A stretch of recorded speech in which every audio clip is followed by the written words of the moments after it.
Hello, if you want to watch exclusive lemon content on What If Naruto, then go to my Boosty. The first link in the description here contains such hot stories for adults, such as What If Naruto was a daddy for Sarada, or Kushina and Mikoto Vulgar Naruto mommies. Follow the link and enjoy. I'm waiting for you. The Will of Fire to a Burn. Prologue. It was October 10th, a day that would be forever etched in the history of Konoha.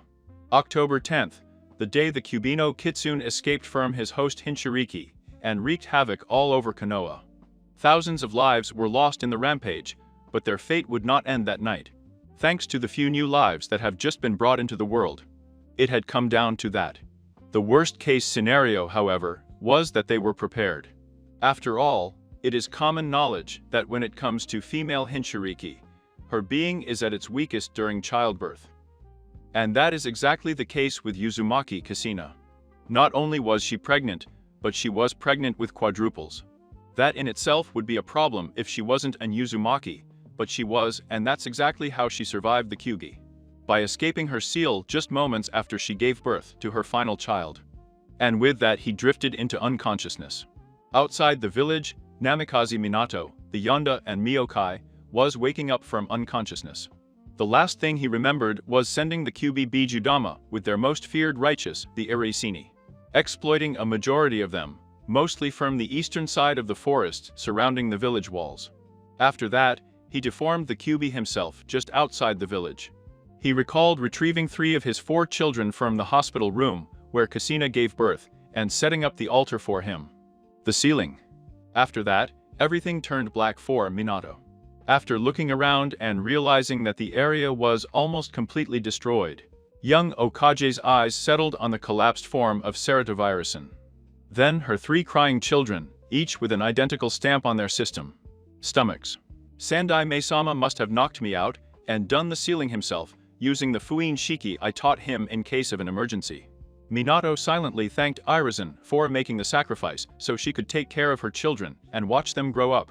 He promised himself that he would do anything within his one power to prevent his children from living the life that the normal Hinchiriki lives. Minato would make sure they were seen as heroes of the blade and treated as saviors. He picked up his children who were still crying and went to the Okage Tower to announce to everyone that the Kyugi was defeated by his 3 sons and deal with the council while the Ambu agents collected the body of Irazen Sarutobi. Yandame's thoughts that night would carry him through pain and suffering. Greater pain and suffering than the Kyubi could cause at the hands of the sun. I had never once thought about that fateful night. Time skipped 9 years. Uzumaki Namikaze estate. A young man with blonde hair could be found in his small room on the 2nd floor. He was sitting on the windowsill with his eyes glued to the private training ground in his backyard. His eyes were not interested in the training camp. In itself, however, they were obsessed with the 5 figures inside him.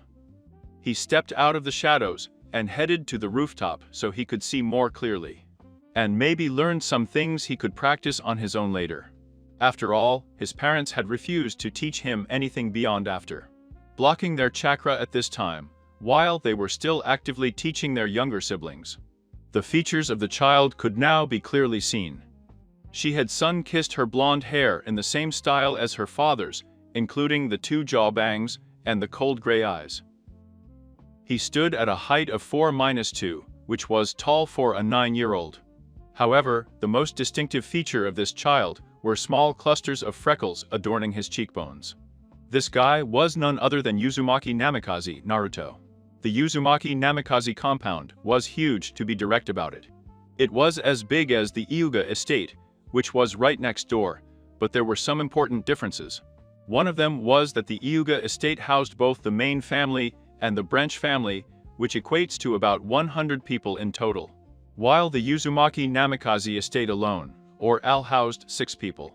It was a big mansion with 5 bedrooms, a guest room, kitchen, 3 bathrooms, and an absolutely huge office bar studio, where Minato and Kushina kept all their jutsu and training methods. The second difference was that the compound Uzumaki Namika. It was mainly composed of large training camps, since most of the jutsu they practice was quite destructive. But the estate did not always look like this. No, all this renovation with the addition of the training camps were added at the request of his brothers for their training. It could be more efficient. They were really jealous because someone named Yuga and Nata said that their estate was bigger, while Naruto's brothers were at the Yuga estate to play. Speaking of the Uzumaki Namikaze brothers, if you concentrate on where young Naruto is looking, you will find them, together with his parents in the distance. Yeah, they were pretty far away, so far that most of the younger Hyuga would have trouble seeing them. Naruto had always been gifted with an incredible sight. Why is that? Who knows, it's probably the leftover Kyuubi chakra she inherited when she was born. Kushina concentrated and merged with his eyes. At the training camp was the Yonda, and Miokai, dressed in his usual attire. Standing next to him was his wife Uzumaki Kushina. She was wearing a short-sleeved yellow battle kimono that stopped at mid-thigh with spandex shorts. Underneath, black tights that reached above her knees and dark blue shinobi sandals. Before them, there were 3 of their children trying but failing miserably at tree climbing, due to their terrible chakra control. Due to the possession of yin, yang, and leftover chakra from the Kyuubi, respectively. There was one thing in common with the 3 Uzumaki Namikaze brothers at the training camp. The 3 of them looked about 3 years younger than their older brother Naruto, even though they were only a few minutes apart. The reason they looked much younger than their brother was because of the demonic chakra sealed inside them. The Kyuubi chakra took a while to adapt to its own chakra networks, and even longer to adapt to the amount of power of the bodies. About 3 years. The one climbing in the farthest tree on the left was a girl who was standing around 3-5. She had hair silky red, just like his mother's, which came down to his middle back, and deep violet eyes. She was extremely beautiful for a girl who was only 6 years old. She was holding the yin chakra of the Kyuubi. This is Uzumaki Namikaze Natsuki. The one climbing the tree in the middle was Uzumaki Namikaze Nawaki, who was standing at 3-4. He had short, spiky blonde hair, bright blue eyes, and 3 whisker marks on each cheek. She wasn't trying as hard as the other girls, and didn't seem to really care about training. He was a little chubby, and could easily be mistaken for an Akimichi. He held the Yan chakra of the Kyuubi. On the far right was Uzumaki Namikaze Narumi, who had reached higher up the tree than the other because she had less Kyuubi chakra. She stood at 3-5, and had long blonde hair that was tied up in ponytails to give a cute aspect of the school. His sapphire blue eyes looked at his parents arrogantly, as he had come within 15 feet of the tree due to his slightly better control, while his 2 brothers had only made it up 7. She also had 3 whisker marks on each cheek. She held the leftover Kyuubi that was saturating the atmosphere from the large amount of demonic chakra that was used by the Kyuubi 9 years ago. Naruto had seen enough. He came down from his position on the ceiling, back to his room, after watching his mother and father suffocate, and congratulating his children for making it so up and do. So much progress was made after a week of continuously practicing tree climbing. What a joke. They do the smallest little thing, and get more love and affection than I get my whole life from them. She grabbed her bag full of crib and shuriken from her dressing table, and left her sterile room that had nothing but waited for him. Essential within its limits. He briefly toyed with the idea of telling his parents that he was going to an isolated training camp near the outskirts of the village to do his own training, but chose not to after remembering the last time he wanted to. Start your shinobi training. Flashback, 6 months ago. Naruto had just woken up to the sounds of his parents walking around the house getting ready for the day ahead. He could hear his mother in the kitchen preparing breakfast, and his father was getting his siblings ready to start their day. Naruto could hear Natsuki's voice, asking what they would be doing for training today. Her expression reflexively turned into a frown, and her mind began to wander as she lay on the bed, already forgotten. Training. They refused to help me at all, or even let me train, since we unlocked our chakra. 6 months ago, Naruto began to remember the reasons why his parents told him why they would have to focus on his siblings. He understood, but they haven't been doing anything but chakra control for the last 6 months. Naruto was far from being ignorant. He was smart for his age, some would even go so far as to call him a prodigy. so he could easily see the gap his training was putting between him and his family. And he didn't want that. Our young prodigy had not only been lying down all day while the rest of his family trained, he was also training. He realized from the very beginning that after breakfast, his mother and father would take his brothers to one of the farthest training camps to train. They spent all their time there until it was lunchtime, and they returned, with the exception of their father, who was heading to the Oka Tower for his homework sometime before that. Naruto would use this time window to head to his father's studio and find a chakra control exercise to train until his family returned to the house. He had already mastered leaf concentration, leaf turning, and kuna balancing. He had found that even with his naturally large reserves, being in Uzumaki, he naturally had good chakra control, which made the exercises much easier for him. I had also learned to perform what most people called the 3 Jutsus Academy. Those particular judges are the Enge, Kawarimi, and Bunsen. He found them by accident when he looked around in his studio and decided to try them. I learned them relatively easily. It only took him a few days to understand them well, and he had mastered them a few days after that. If that was all the academy required to graduate, then he wasn't going to bide his time at the academy. Our young blonde girl made a silent vow. One more time. I will ask for training only one more time, and if they refuse, I will start training even more on my own. With those thoughts in mind, Naruto got out of bed and started down the stairs. He saw his 2 parents in the kitchen and decided to ask them after breakfast. It was a silent breakfast of new pancakes, and he played orange. He sat at the end of the table. His barely awake brothers sat to his left. Minato sat at the head of the table, reading the newspaper to catch up on daily events. Kushina had already got up to wash the dishes before training. Naruto now decided to make his request. "Lagunto-san. Ka-san?" he asked in a shy voice. They both looked up at the voice, wondering when it had arrived at the table. Minato looked over from the newspaper and gave Naruto a curious look before returning to his newspaper. "What is Naruto?" "We were about to leave to start the training of Nawaki, Narumi, and Natsuki." Kushina was looking intently at Naruto now, knowing what he was going to ask. "That's what it's really about. I was wondering if you could start training me to be a shinobi too, like them." Naruto ended up lucky. His siblings were paying close attention to the interaction that was going on between their parents and their older brother.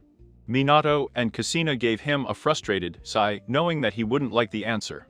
It was Minato who replied, "Naruto, you know exactly why we have to train them early. If we don't, you could lose control of yourself and hurt a lot of your classmates once you all start going to the academy. Also, we promised you that we would only teach you the basics, and we did it by helping you unblock your chakra a few weeks ago. You will learn the rest at the academy." Naruto started getting angry in those last sentences, "But the last time you helped me was 6 months ago.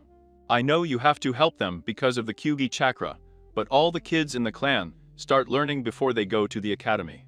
Minato was also starting to get a little nervous, but before he could speak, Kushina decided to get in the way of the discussion. "Not bus." Kushina replied hotly, "You will learn chakra control, basic jutsu and taijutsu at the academy." Naruto was about to reply, but was cut off.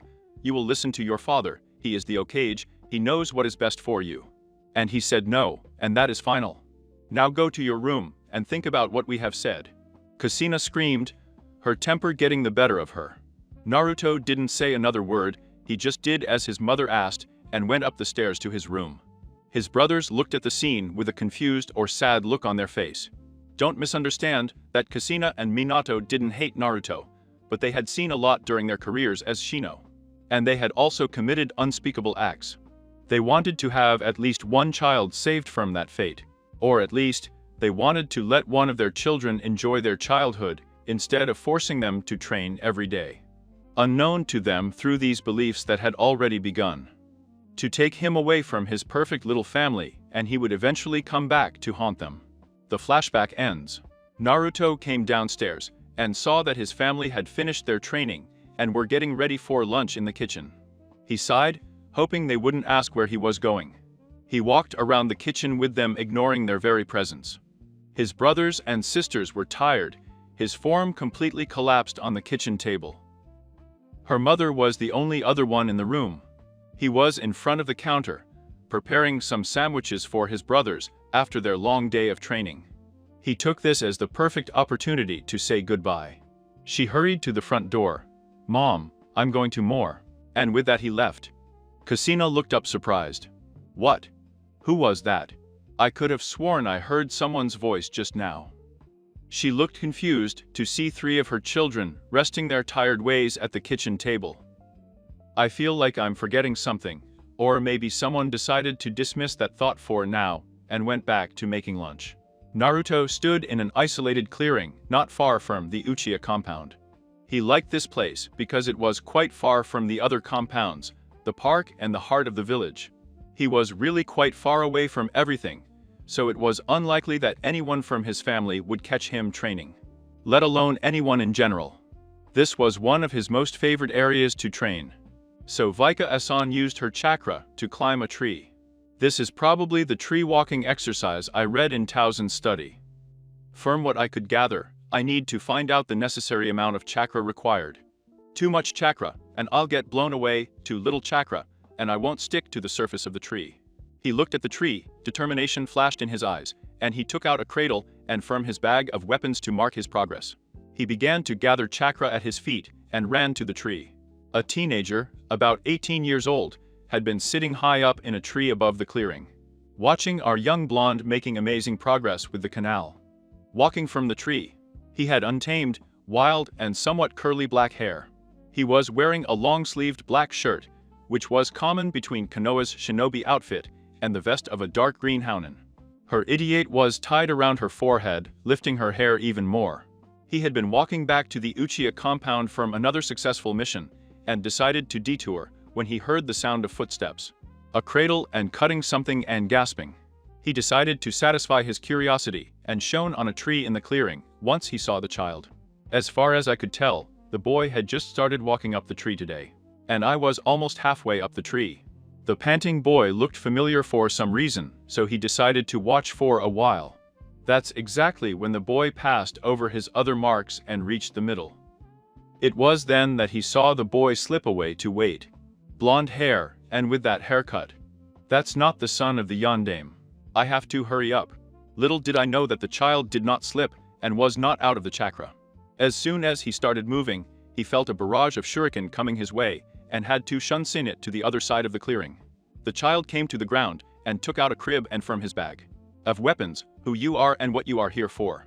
Due to the distance his family put between them and Naruto, and his lack of interaction with children his age, he had become somewhat aloof and cynical. This is not what I expected. He actually reminds me a little bit of Itachi, the teenager thought. I didn't expect that he could. I could feel myself. How did you do that anyway? He asked, really curious. Naruto thought about what the guy might want. He realized he was a shinobi, so a thought crossed his mind. Shit. Tuzan sent him here to find me. Do you know about my training? He thought he should move on for now. I guess I'm kind of like a sensor.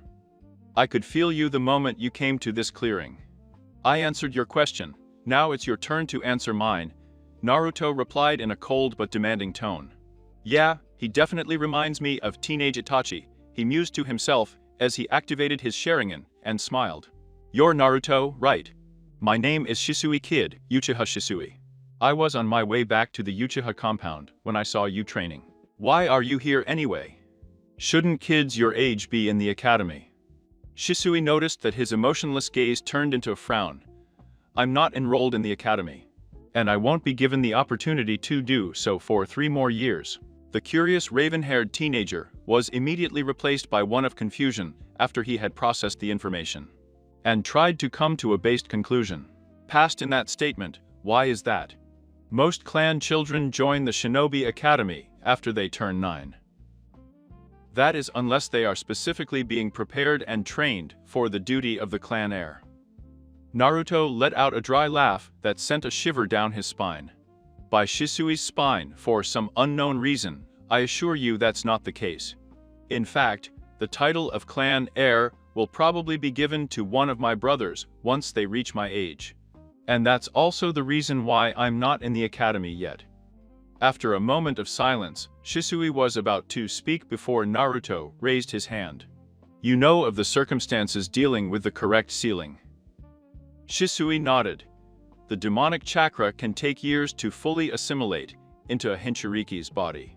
That's why they tend to be a few years older than they look. This is also the case with my brothers. While we may only be born a few minutes apart, they are actually almost 3 years younger than me. For some reason, my parents decided to keep us together, so I can't attend the academy until I turn 12. So why aren't your parents supervising your kids until then? Surely they can't expect you to sit back and do nothing for 3 more years. Shisui noticed that Naruto had a dead look on his face instead of the angry one he had a minute ago. Naruto sighed as he started his story from the beginning. Naruto and Shisui were staring in the distance in the sun when Naruto's story was coming to an end. And that's what is written so far in my story. I am here because my parents have refused to train me or even acknowledge my existence. I don't want to sit in the heat of the Uzumaki Namikaze estate while everyone is moving on with their lives. I want to prove to myself that my existence is worth something, that it was good that I was born. Naruto looked at Shisui and noticed that he had tears streaming down his face. "Stop crying. I didn't want this to sound like a sob story. You're a grown man for Kami's sake. And get the fuck out of me," he screamed as Shisui clung to him. "I'm sorry, kid." Sniff, it's just that, sniff, our life stories are quite similar. Shisui managed to get out while wiping the tears from her eyes. "What is it like?" Shisui sighed and turned towards the sunset. "Have you ever heard of someone named Uchiha Itachi?" Naruto looked at him confused, but nodded. "He's my best friend, but he's also some kind of prodigy that the Uchiha clan hasn't produced since the Warring States era. Although I'm stronger than Itachi, I'm a different guy. Of genius? I am a genius of hard work, as Mato Ge would say. I've worked hard since before I was your old son, and yet I'm always compared to Itachi. Even my own parents told me that they wished they had Itachi as a son instead of me. Trust me, I get where you come from." Naruto let slip a tiny little one that no one has seen for a long time. "From what I saw today, I can tell that you have the potential to be both Naruto." Naruto looked surprised. This was the first time all day that Shisui had called him his name. It was the first time someone had genuinely cared for him. Shisui noticed the tears in Naruto's eyes that he refused to show, and Tachi has a little sister too. She's about his brother's age, I think, and he's already started training her as well. "What do you say, Naruto? Will you become my student?" That was the final prayer. Tears began to flow from her eyes. "Sniff, Jess, Shisui-sensei. The will of fire to a burn. 2.5 years. 2.5 years, that's how long it had been since Shisui took Naruto as a student. It had happened in the blink of an eye, and yet, many things had changed for him during that time. One of the things that had changed was that he was actually training to be a shinobi. Serious training, not the kid training regimens that Minato and Kushina had their brothers on. Or even those taijutsu classes at the academy that I had seen several times. No, I was going through training routines that would make Mato Ge sweat. What are you waiting for? Shisui was currently one of the best shinobi in Konoha, right next to Attack Kakashi, Mato Ge, and Uchiha Itachi. His daily routine was to wake up at 5 a.m. before anyone on the estate was awake, have a small breakfast, and head to the Uchiha compound to meet with Shisui. From there they would leave Konoha, and Naruto would be tasked with running at least 10 laps around the village. After which, they would head to the clearing where they first met for taijutsu training. If you remember, Naruto's eyes are not exactly normal. They are not any kind of Kik and Henkai, but when the Kirugi chakra was born, it merged with them, giving it an exceptional view. Shisui once referred to them as the eyes of a hawk because they can track even high-speed movements. These unique abilities are quite similar to the Sharingan's ability to read and predict movement. This is why Shisui was able to start teaching Naruto the Uchiha Interceptor Fist style of taijutsu, in which he excelled. Naruto shuddered as he remembered all those taijutsu spars he had with Shisui, which were actually more like beatings than anything else.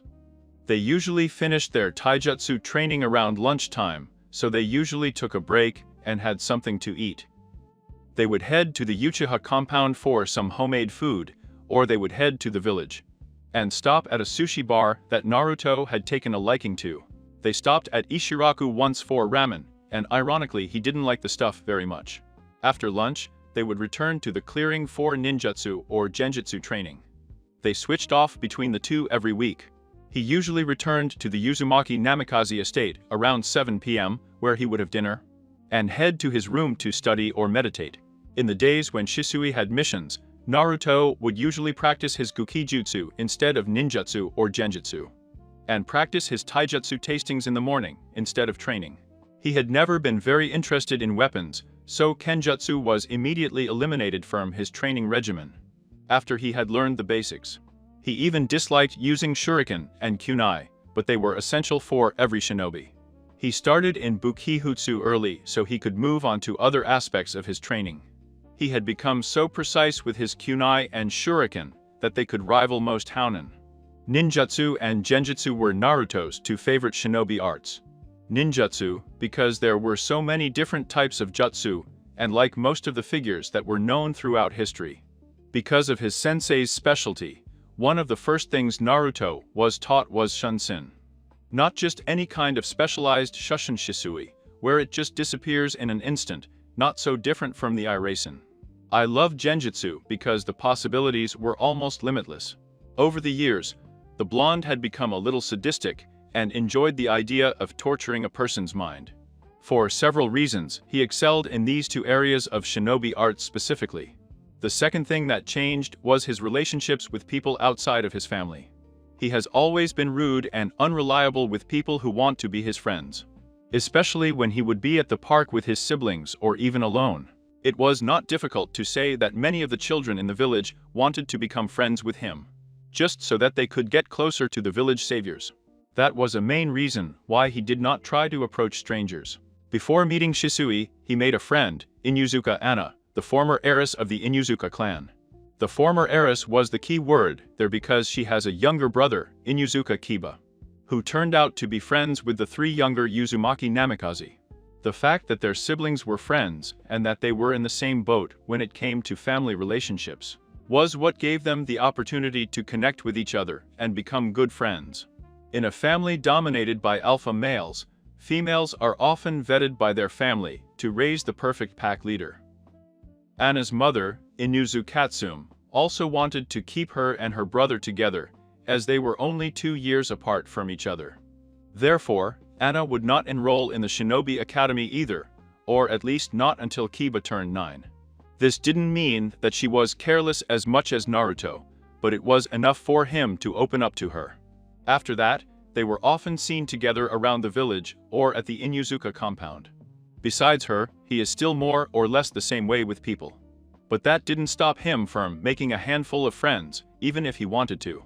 Flashback, 2 years ago. Compound Uchiha. Naruto and Shisui were walking through the Uchiha district in the direction of the Uchiha library.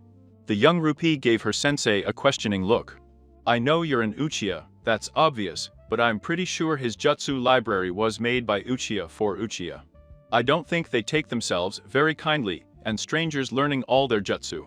And as much as I hate to say it, being the son of the current Hokage, no, it doesn't exactly help my case. Shisui looked down and gave him a smile. As one of the top shinobi of the Konoha and the Uchiha clan, I am granted certain rights that normal members of the Uchiha clan do not have, such as being able to teach whatever I want to my apprentice and take them to the Uchiha library. It doesn't matter if they are Uchiha or not. Also, being on the fast track to becoming an Ambu helps too. And besides, you've been training non-stop from dawn to dusk ever since we started your training 6 months ago. It's a beautiful day, the sun is shining, the breeze feels great. If you don't stop and look around once in a while, you might miss all the little things in life. Life is not just about coaching a well-known guy. He was expecting some kind of angry outburst or death glare that he was already so used to. So he was surprised when Naruto stopped mid-step and thought, you know, sensei. Come to think of it, I guess I'm feeling a little burned out from the amount of training you've been putting me through." He started looking around the streets of Uchiha District as if he expected something. "And I think I already like Uchiha District better than being in the village. There are no villagers bowing to me wherever I go. No one has tried to kiss me the ass still, no one is trying to give me free brochures. This place feels good. Maybe we could take the rest of the day off from training." Shisui relayed. "Of course you weren't really going to give me a choice in the matter, were you?" Naruto asked in a demanding tone. Shisui rubbed the back of his head sheepishly. "The truth is that I also wanted you to meet good people. I know how you are and what you think about people, but you should have some friends you can depend on, apart from Miriana." Naruto frowned a little at the mention of friends, but decided to give it some thought instead of lashing out at them. He sighed. "I guess if you trust them, I could at least give them a chance." Shisui heaved a sigh of relief, but before he could say anything, he was cut off. Hey, wait a minute. We weren't supposed to keep you training me in secret. Hey, I haven't told you anything yet, I'm just deciding this now. And besides, we just decided not to tell his family so we couldn't prevent him from training. By the way, have things improved between you and them?" Naruto just sighed in frustration. "No, in fact, they have gotten worse now that the training has gone to the heads of Nawaki, Natsuki and Narumi. They act like a bunch of spoiled brats that make me want to use my Kato jutsu. Stronger only to set the mansion on fire and hope that they will burn inside." Shisui's sweat fell at the evil smile on his face. "Maybe you should stay at my house tonight." Naruto just nodded. The rest of the trip to the library was spent in silence. They arrived at the library with only a little annoyance. After explaining their relationship to each other, they were allowed to pass. Naruto ended up collecting some katenjutsus that were favored by Madara Uchiha, and some more intricate scrolls in Genjutsu. Shisui had tested Naruto's elemental affinity about 2 months ago and was surprised by the results. After giving him the piece of chakra paper and telling him to concentrate the chakra on it, the paper split in half, one half got wet, and the other half caught fire and not only turned into ash but became into a miniature fireball before disintegrating. They both had their eyes wide open and agreed to train their fire affinity first, as it was the strongest. Which was strange because neither of their parents had fire affinity. Soon after, they left the library, as they got the more advanced katenjutsus they were looking for. Naruto simply let Shisui guide him to his desired location. After a good 10 minutes of walking, they finally arrived at what Naruto could guess was the clan chief's family home. Shisui took him inside, and after taking off his shinobi sandals, they proceeded further into the house. Then he was greeted with a view that he could only describe as a perfect happy family. The first person he saw was a beautiful woman with silky black hair and a perfect heart-shaped face. She was wearing an apron over her long-sleeved gray shirt with the Uchiha crest on the back and a pink skirt. She was in the kitchen having lunch, while her 2 kids were sitting on the couch. One of them was a teenager, close to Shisui's age and height, with black hair that formed to bangs that framed his face, and a ponytail on his back. He had black eyes and was wearing a blue turtleneck shirt with shiru pants. This must be Shisui's friend, Itachi. The one that really stood out for him was the girl sitting on her brother's lap, trying to read a scroll about the chakra. With a confused look on her face. He had long black hair that stretched down his back and covered his right eye, and he had pale skin that reminded him of snow. She was wearing a pure white kimono with an Uchiha crest on the back. He looked to be about 6 years old. And this must be her little sister, Satsuki, that Shisui told me about. Hello, everyone. Naruto heard Shisui calling before he was hit on the head with a wooden spoon. How many times have I told you not to scream in the house, Shisuikin? The woman shouted. Today, you really hit me with that damn spoon, Mikoto-san. Mikoto just smiled. She wouldn't if you listened for once. Naruto smiled at his sensei, being scolded like a child, and who could it be? Itachi and his sister looked up, now paying attention to the other new arrival. So that's the reason we're here. This is my apprentice Naruto. Itachi chose this time to get off the couch and talk, apprentice. When you faced an apprentice, Okage-sama assigned you one. No offense, but you really don't look like teaching material. Shisui puffed up his cheeks like a child. Today, I will let you know that I am a great sensei. Right, Naruto? Naruto? Shisui looked over to where Naruto was and noticed that Satsuki had gotten up from his seat on the couch and was now playing with Naruto's hair. He noticed Naruto's quivering eyebrow and burst out laughing. Naruto gave him a dark glow. I will kill you slowly and painfully, Shisui. Yeah, she seems to really like you anyway. Kami knows why the devil's girl hates me. Satsuki stopped playing with Naruto's hair to reply to Shisui. I'm not a devil girl. I just don't like you because you're stupid. She screamed, after which she kicked him in the groin to stop his laughter. After he got off the ground and recovered from the pain, he started talking again. Anyway, I brought him here to meet you all. Besides my Inuzuka Anna, she doesn't really have any friends. Mikoto and Itachi looked surprised, but Itachi is the one who replied, What do you mean by Shisui? He's not Okage-sama's son. I think being the Okage's son would make a lot of kids want to be his friend. Naruto looked at Shisui, who nodded and about that. Naruto then proceeded to tell everyone his story, the same one he told Shisui 6 months ago. Itachi and Mikoto looked surprised, and Satsuki looked confused. Mikoto decided to speak up. Is all that true? Minato and Kushina-chan don't even treat you like a son anymore. Naruto simply nodded and looked up to see Mikoto's angry face after he stood up. So I'm going to their compound right now to talk to them. Shisui was about to restrain her, but that's when Naruto talked to Kara. Please, not my Katasama. I'd rather he left them alone. I want to see for myself if they are going to start to understand what they are doing to me. If they are so overwhelmed with their other 3 children that they continue to push me away, even after all my efforts to get closer to them. Or they just don't want to take the time to think about me, whatever the outcome, I don't want it to be altered by anyone from the outside. Please understand. Mikoto froze in her reasoning. What kind of child could think like that? The risks for their relationship to turn out badly is too big, but every decision has consequences. And I guess this will be theirs after the minute. Mikoto moved towards him and wrapped him in a motherly hug. If they don't show you any love or affection, then we will. He can be part of our little family. Well, Naruto just nodded with tears in his eyes. And he returned Mikoto's hug. Itachi stood up, put a hand on Naruto's shoulder, and smiled at him. Satsuki looked happy about what was happening, only half understanding. I have a new Nissan, Kachan. Everyone started laughing at that, even Naruto.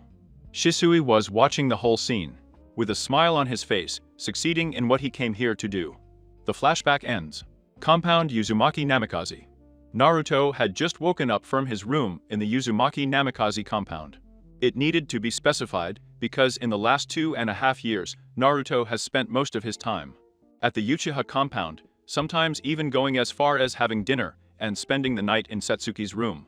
They are not in an intimate relationship in any sense of the word, but in recent years she had become quite attached to her Naruto ni.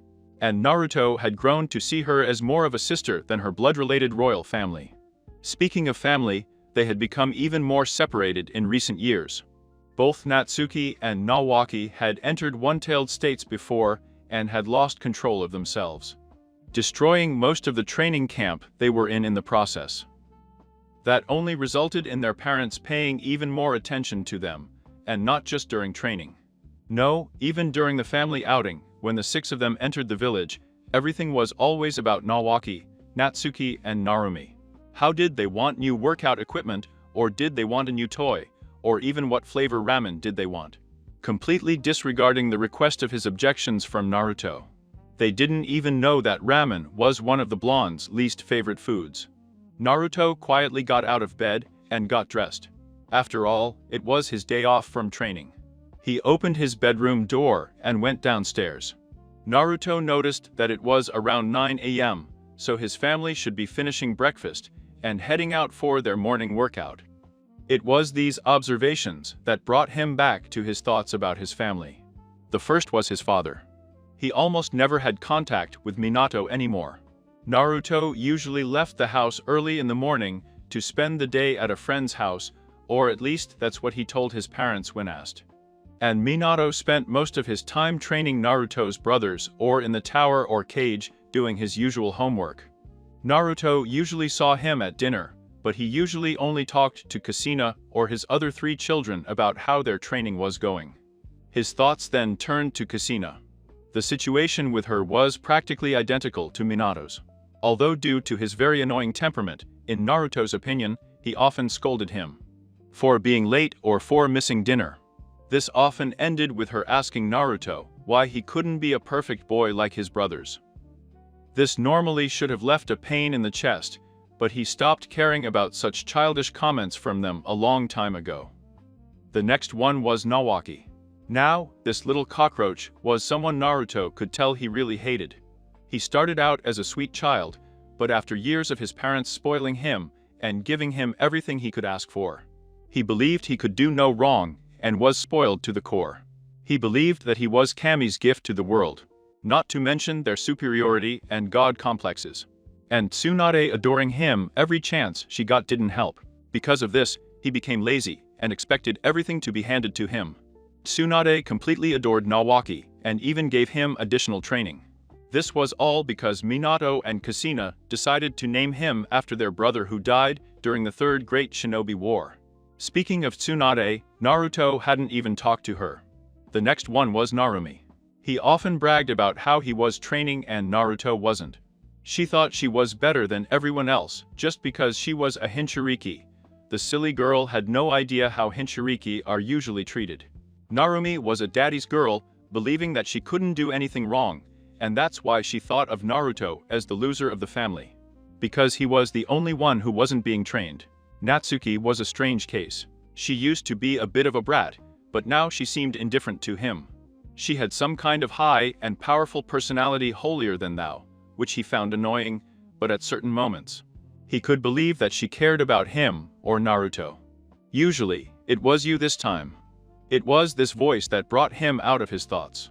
The rest of his family was standing by the door, getting ready to go to one of the training camps. It was Kushina who had spoken to him. Naruto looked at Kushina and then headed towards the refrigerator. I didn't have anything to do today, so I thought I'd get some sleep. He has been very cold with us lately. Maybe if we let him join the training today, he will smile a little, Kushina thought. Naruto, why don't you join us for training today? The whole room fell silent. Everyone had different thoughts. He really just said that. After 2.5 years, he asks me if I want to join the training for the day. To what joke? What's your game, Kushina? Why would someone like me have to share a training camp with pathetic scumbags like him? These were Nawaki's thoughts. Narumi's hands clenched into fists. I thought he was supposed to be a loser. He wasn't even supposed to be a shinobi. And now you want him to train with us, Kachan. Natsuki's emotionless face broke into a small smile. Oni and Sama are finally going to train with us. It's been so long since that. Of spending time with him. Maybe Kachan and Tuzan will even let me train with him. It was Minato who decided to express his thoughts. Are you sure about Kushina? I mean, Naruto hasn't had much training before, and we have to focus on each other in case they lose control of the chat. From the QB. Kushina had a thoughtful look on her face for a minute. We should at least let him train with one of them to show him what he will face when he starts the academy in 6 months with his brothers. Naruto gained a mark on his forehead. You are the ones who refused to teach me anything and banned me from training until the academy. And besides, I've been training. I have even defeated some Chunin of the Uchiha clan in sparring matches. Minato was silent for a few seconds. It's okay. How about we let him train with Natsuki? Natsuki had a happy look on her face. Yes, yes, yes, yes. Naruto could only groan when he saw that there was no way out of him. After their breakfast, everyone walked out the door of one of the larger training grounds, closer to the composite walls. Once they got there, Naruto and Natsuki moved to the center about 15 feet away from each other, while everyone else moved to the side. Minato decided to set the rules for the match. This will be a direct taijutsu match. There will be no use of ninjutsu or genjutsu under any circumstances. The match will end when I call it or when any of you can't continue. Do you understand? They both nodded. Natsuki took this opportunity to talk. Mirasan, I will use this opportunity to show you the difference between the two of us. To show you how strong you need to become. Naruto just made fun of his arrogance. Home. Natsuki ran forward as fast as he could, hoping to finish the fight quickly, so he wouldn't have to hurt his Oni-Isama too much. Naruto took this opportunity to get into his interceptor fist position. With his direct approach, he pulled his fist back and swung at Naruto, who swerved, causing him to stumble with the lack of contact. When she lost her balance, she pulled Natsuki's legs out from under her, causing her to step back. Naruto followed up with an axe kick to the gut, causing him to cough up some saliva and part of the floor to break up in a spider web pattern. He jumped back when he got off the floor and wiped the saliva from his mouth. Naruto felt how angry she was about her sensor abilities and how much chakra she was letting run wild. He stabilized. Natsuki ran towards his brother with newfound speed and appeared just before him. She sent a backhand towards his head, which he ducked and retaliated with an elbow to the solar plexus, causing him to lose his breath. Naruto then connected with his chin with a fierce supercut, after which he flew into the air. Naruto wasn't finished yet. He grabbed her leg as it was in the air and threw her to the ground. Hard. I was hoping he would get up or his dad would call the game before things got out of control, but he was too late. As soon as Naruto turned to look at his father, he was hit with a huge wave of intentions. Malicious to kill. She looked at where her sister had landed and saw exactly what she didn't want. Natsuki's violet eyes turned red with a black slit through them. His fangs lengthened and his nails, perfectly guarded, had turned into claws. And the worst part of all this was that there was a crimson chakra layer surrounding his body sprouting to fox tails. Just then the third cue came up, fuck it. That was all it took to get 3 tails out of the Kyuubi chakra. He's never taken a few hits before. Before Kushina's Minato could move to suppress Kyuubi's chakra, he disappeared in a flash of pure speed and reappeared right in front of Naruto. He barely had time to move before she stabbed him just above the eye with one of her claws and dragged him down the length of her face, causing him to stumble. She jumped forward, grabbing his body. One of his claws wrapped around his right hand, and the other grabbed his right calf. The sinister chakra started eating her flesh within milliseconds of her touching it. As quickly as Natsuki grabbed him, he threw him to the ground. The impact created a small crater. She ran to the middle where he was and got out of his clutches. His goal was to cut him in half vertically, but Naruto managed to move his body to the left a little, causing him to get lost, and instead cut almost the entire right side of his body from the shoulder to the abdomen. It was then that the chakra chains burst from the ground, restricting all her limbs, when Minato appeared in front of her and attached a pre-written seal on her forehead. The Kyuubi's chakra recoiled, and he fell to the ground, unconscious. Then Minato looked at his son's body, and his eyes opened. Naruto's right side of his face was covered in blood, with an irregular cut mark across his right eye. The flesh surrounding his hand and calf was completely burned. And the wound that really worried him was the biggest one. The right side of his torso was almost completely closed, separated from the rest of his body. The time frame when Natsuki sprouted her third tail until her chakra was suppressed was about 6 seconds. There were small patches of flames on the injured parts of his body that seemed to be trying to heal him somehow, which made Minato curious. But he looked up and saw his son sprouting from his body and slowly began to drown in it. He made Minato forget that thought. He heard Naruto moan and grab him and Natsuki before going to the hospital, leaving his wife with a horrified face, while their other son and daughter emptied their stomachs at the training camp, with the sight of his brother and the amount of blood. Konoha Hospital.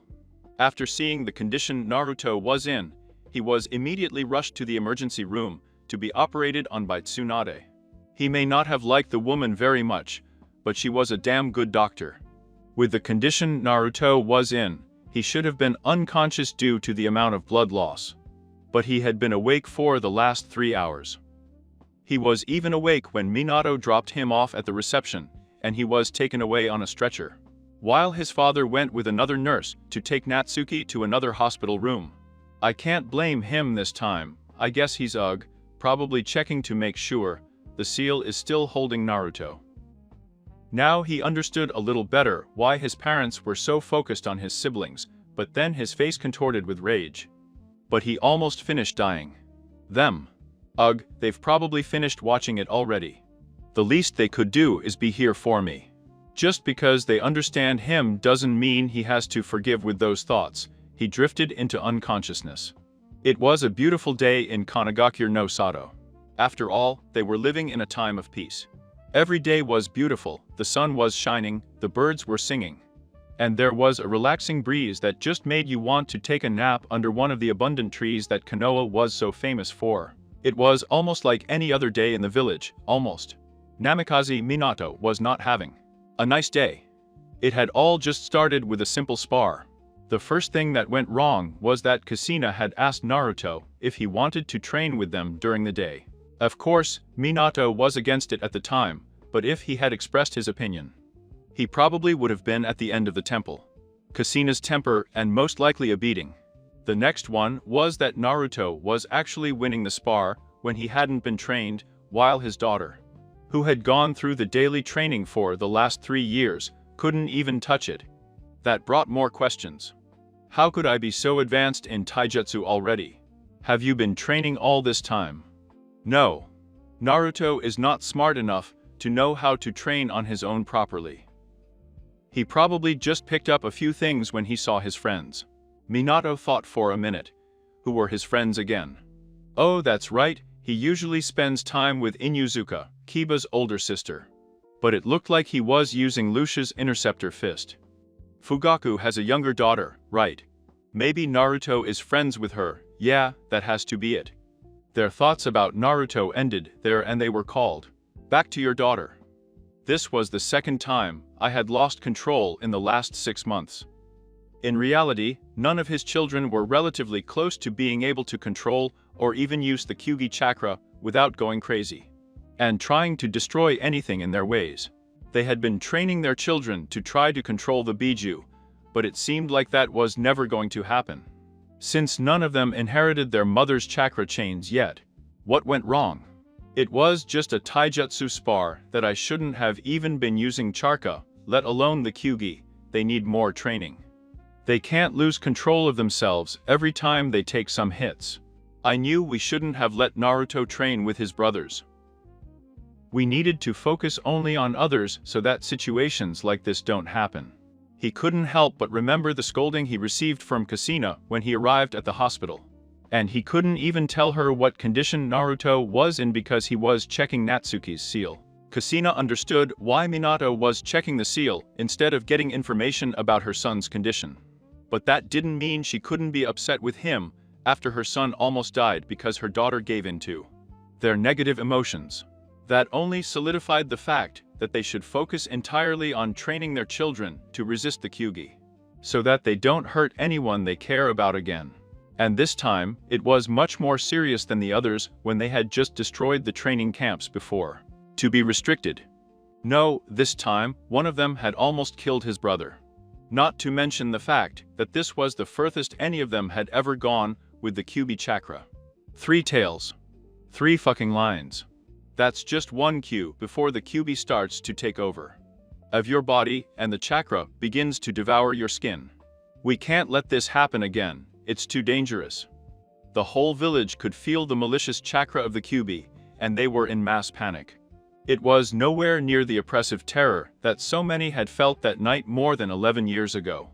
But it was enough for people to immediately recognize the chakra. Minato had to publicly announce what happened, minus the part about Natsuki going crazy, and tell them that everything was under control. And the situation was taken care of. Some were still tired, but they continued with their life. Every day, though. The only people who knew the truth about what happened were the Uzumaki Namikaze family, Tsunade, Kakashi, and a handful of Ambu. Or, dealing with the council was a lot of fun for him. He had to invent some kind of lie that they had an accident while dealing with the Kyuubi chakra. Of course, Danzo made a point to ask him to coach the kids, which Minato immediately refused.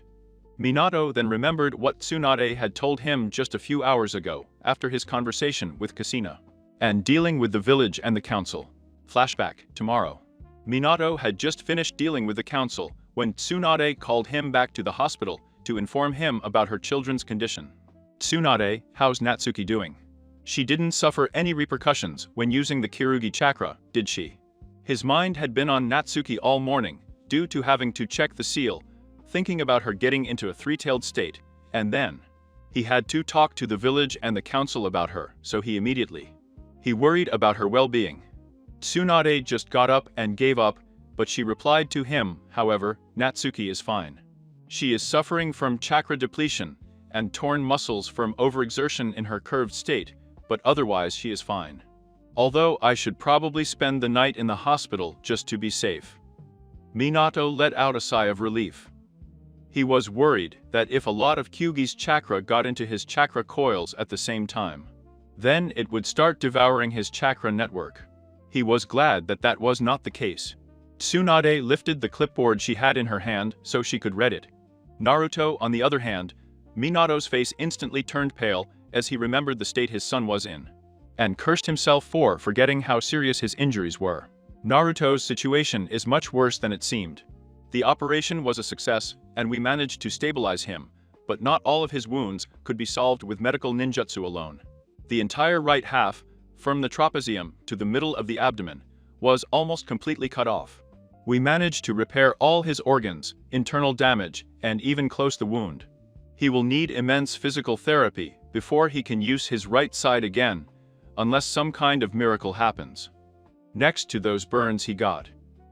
When Natsuki grabbed his right hand and the right calf, the Kyubi chakra immediately began to devour his flesh. If you hadn't gotten him here when you did, he would have started invading and eating through his chakra network. There was nothing we could do about these specific wounds other than extracting the demonic chakra from them. The skin on your right hand, up to about an inch above your wrist, will probably never heal completely. The wound had already been cauterized before you brought him here. The same could be said for the burn on his calf, the only difference is that it has the shape of a claw mark. His final wound was the slash in his eye. This wound was specifically difficult to operate on. One of Natsuki's claws cut directly through his eyeball. Normally we would have been able to repair something like that, but with the amount of chakra Yubi was eating, we needed to remove it all to repair his nerves. Minato was left speechless by the amount of damage that was done to her son's body. He swallowed. Will he be able to recover? He's awake already. Theoretically, he should be able to fully recover when he wakes up, but therein lies the problem. He's in a coma.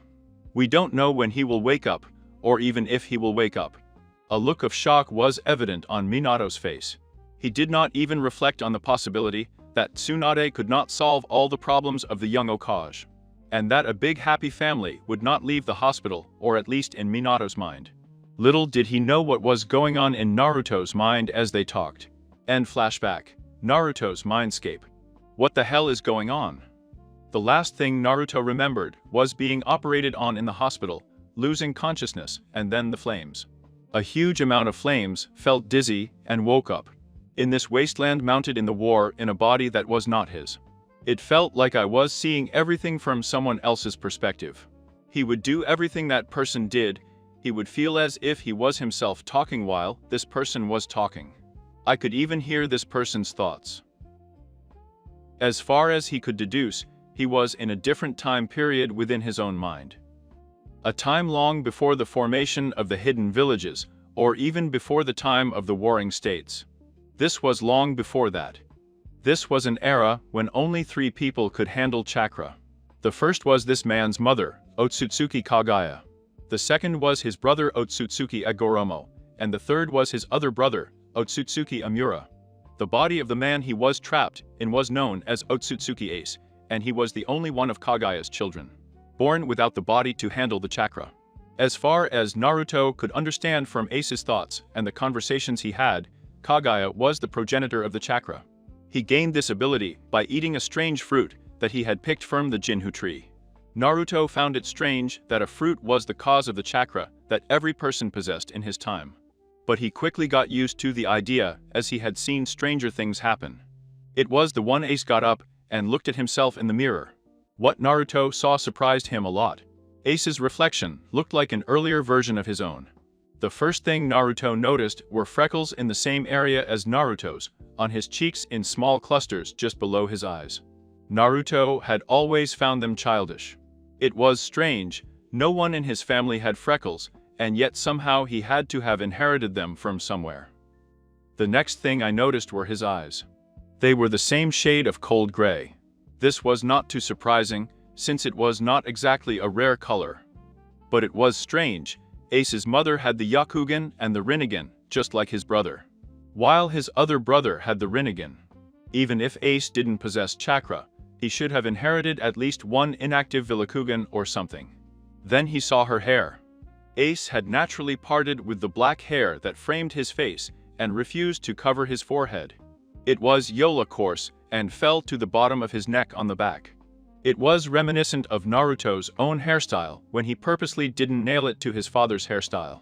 However, Naruto's face was more angular, similar to his father. He was wearing knee-length black shorts with an orange belt full of eyelets and a pale yellow button-down shirt.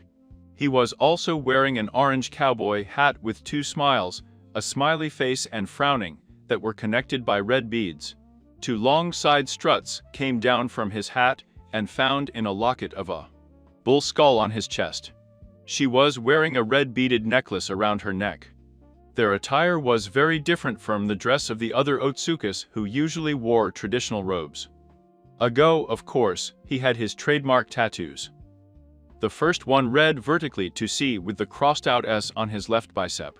He got this one in memory of his best friend Sabo, who died after confronting Kaguya, telling him that he was abusing his power, and that he should use it to help bring peace to the world. He was killed by her soon after, but the news of his actions had already reached the ears of many, and a rebellion began. The second one was a purple canio with crossbones in the form of a cross pattern behind him. The dog had white eyes and a big mustache in the shape of a crescent moon. This was a tribute to his father, Otsutsuki Newgate Edward. He was the first person to show Ace that someone was happy to have been born. They were also similar in more than just looks. Ace was smarter than even his brothers, and was quite polite when the situation required it, but from those times, he was often rude and aloof, especially to people who tried to order him or demand something from him.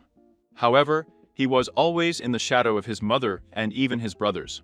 Ace's mother was the ruler of this era, and she was often referred to as the Rabbit Goddess for bringing peace to the world, with her peerless power.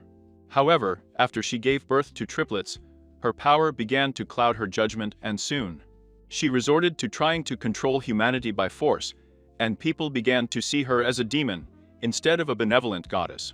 Because of what her mother was becoming, she often questioned her own right to exist. He believed that, with what his mother was doing and how she ruled over humans like a tyrant, if she died, no one in the world would care how. No one wanted the devil's son to live. He never sought true peace as he did to Goromo, or lead his clan to a better future as he did to Mura. No, all he was looking for was the answer to his lifelong question of whether he had really been born. He never really cared about world peace or anything like that. It was too naive a dream for someone like him. I knew that any kind of peace would not last, and that there would be war with or without chakra, for whatever reason humans could think of. I may not have believed in peace a long time ago, but there were some things I believed in. Freedom and family. He would do whatever it takes to help his siblings achieve their dreams. That's what family is for. And Kaguya was a tyrant who was slowly taking away the freedom of the people of the world. These were two things Ace would fight for and willingly die for. I knew Kaguya was close to finding them, but he was going somewhere where he knew he would find answers, the Jing Tree, where his mother attained this power. I had read a legend recently that only once every millennium would the tree bear a true chakra fruit. However, this legend also stated that 2 decades after the first chakra fruit was eaten, 5 more would be formed. Although these 5 wouldn't be as strong or as versatile, the 5 fruits each contained a specific element, and once eaten, could even give the user the power to become that element. However, only one person could eat each fruit. The fruits were supposed to make the user intangible, which would make anyone seem invincible. But he knew that it wouldn't be enough to stop his mother, he would need the help of others along with his siblings. He had finally reached the tree and saw the 5 strange-looking fruits hanging from several different branches. She had always been extremely protective of that tree, so she had to hurry. She never wanted anyone to have that kind of power besides her. He climbed it and looked for an orange fruit with flame marks covering the outside. He raged and bit. Naruto vividly observed how Ace's entire life depicted. It laid down the defeat and sealing of Otsutsuki Kagaya, the creation of the Biju, how the chakra was transmitted to humans. How after leaving only to travel, he changed his name from Otsutsuki Ace to Ace Porgas, and finally where Ace planned that his chakra fruit would be reincarnated when he died. In Ace's eventual death, Naruto was banished from his mind. Naruto's hospital ward, Natsuki Poff. Natsuki was watching Naruto like he used to whenever he had time. It had been 4 months since he had fallen into a coma. Natsuki had felt so guilty all those months ago when she woke up and found out that she caused so much pain and suffering to her brother. She cried for most of the day when she found out that he would never wake up. She had refused to even leave her room for a week. It was only when his parents got down on one knee and begged him to come home that he finally listened. Although she comes back every day to visit him for hours on end. After spending so much time with him in the hospital room, she became even more attached. Natsuki had met many of the people that Naruto could say were his family. He had met Inuzuka Anna, Uchiha Mikoto, Uchiha Itachi, Uchiha Shisui, and Uchiha Satsuki. She immediately became jealous that Aroni Isama knew girls besides her, and so pretty in that. The ones who came to visit the most were Satsuki, Anna, and Mikoto. Itachi was an Ambu, and Shisui was always being sent on Ambu missions, and had his duties in the Uchiha police force as well. Kushina and Minato had only come to visit a handful of times. And that was when they had come with Natsukio when they came to drag her back home. They stopped coming after the first few weeks.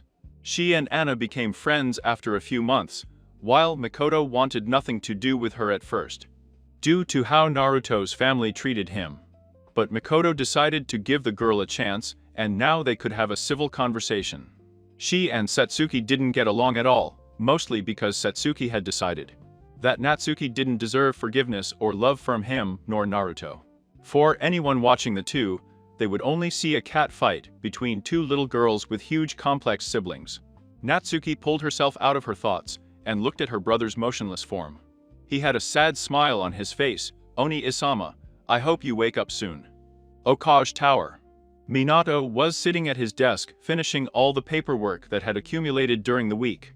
Due to spending so many hours training his children, they had really focused more on using the Kirugi chakra so that they wouldn't lose control if I ever tried to take them. Like what happened to Natsuki. Even Nawaki had trained a little more. A little, he was still lazy and refused to do a lot of hard work, but it was better than nothing. Minato had noticed that Natsuki was getting even more depressed as the days went by. She still blamed herself for what happened to Naruto and would spend most of her time in his hospital room. At first, he was worried about Nawaki and Narumi's lack of concern for Naruto, but later he postponed the thought, thinking that they were probably very disturbed with the amount of blood they saw and did not go to see their brother in that condition. He was half right that their minds were scarred by the amount of blood, but they would never think about Naruto's condition. He had been busy the last few months, he could barely make time to spend with his children. Tensions were rising inside Konoha, and it is something that was not made power. It meant the end of Konoha as he knew it. From the spies he had in the Uchiha clan, he had found out that they were planning a coup. If they did, it could cause a civil war within Konoha that would give other nations the opportunity to invade and overtake the village. It was the worst-case scenario. Minato knew he had to do something, but for now he would be patient and see if they could come to a peaceful negotiation.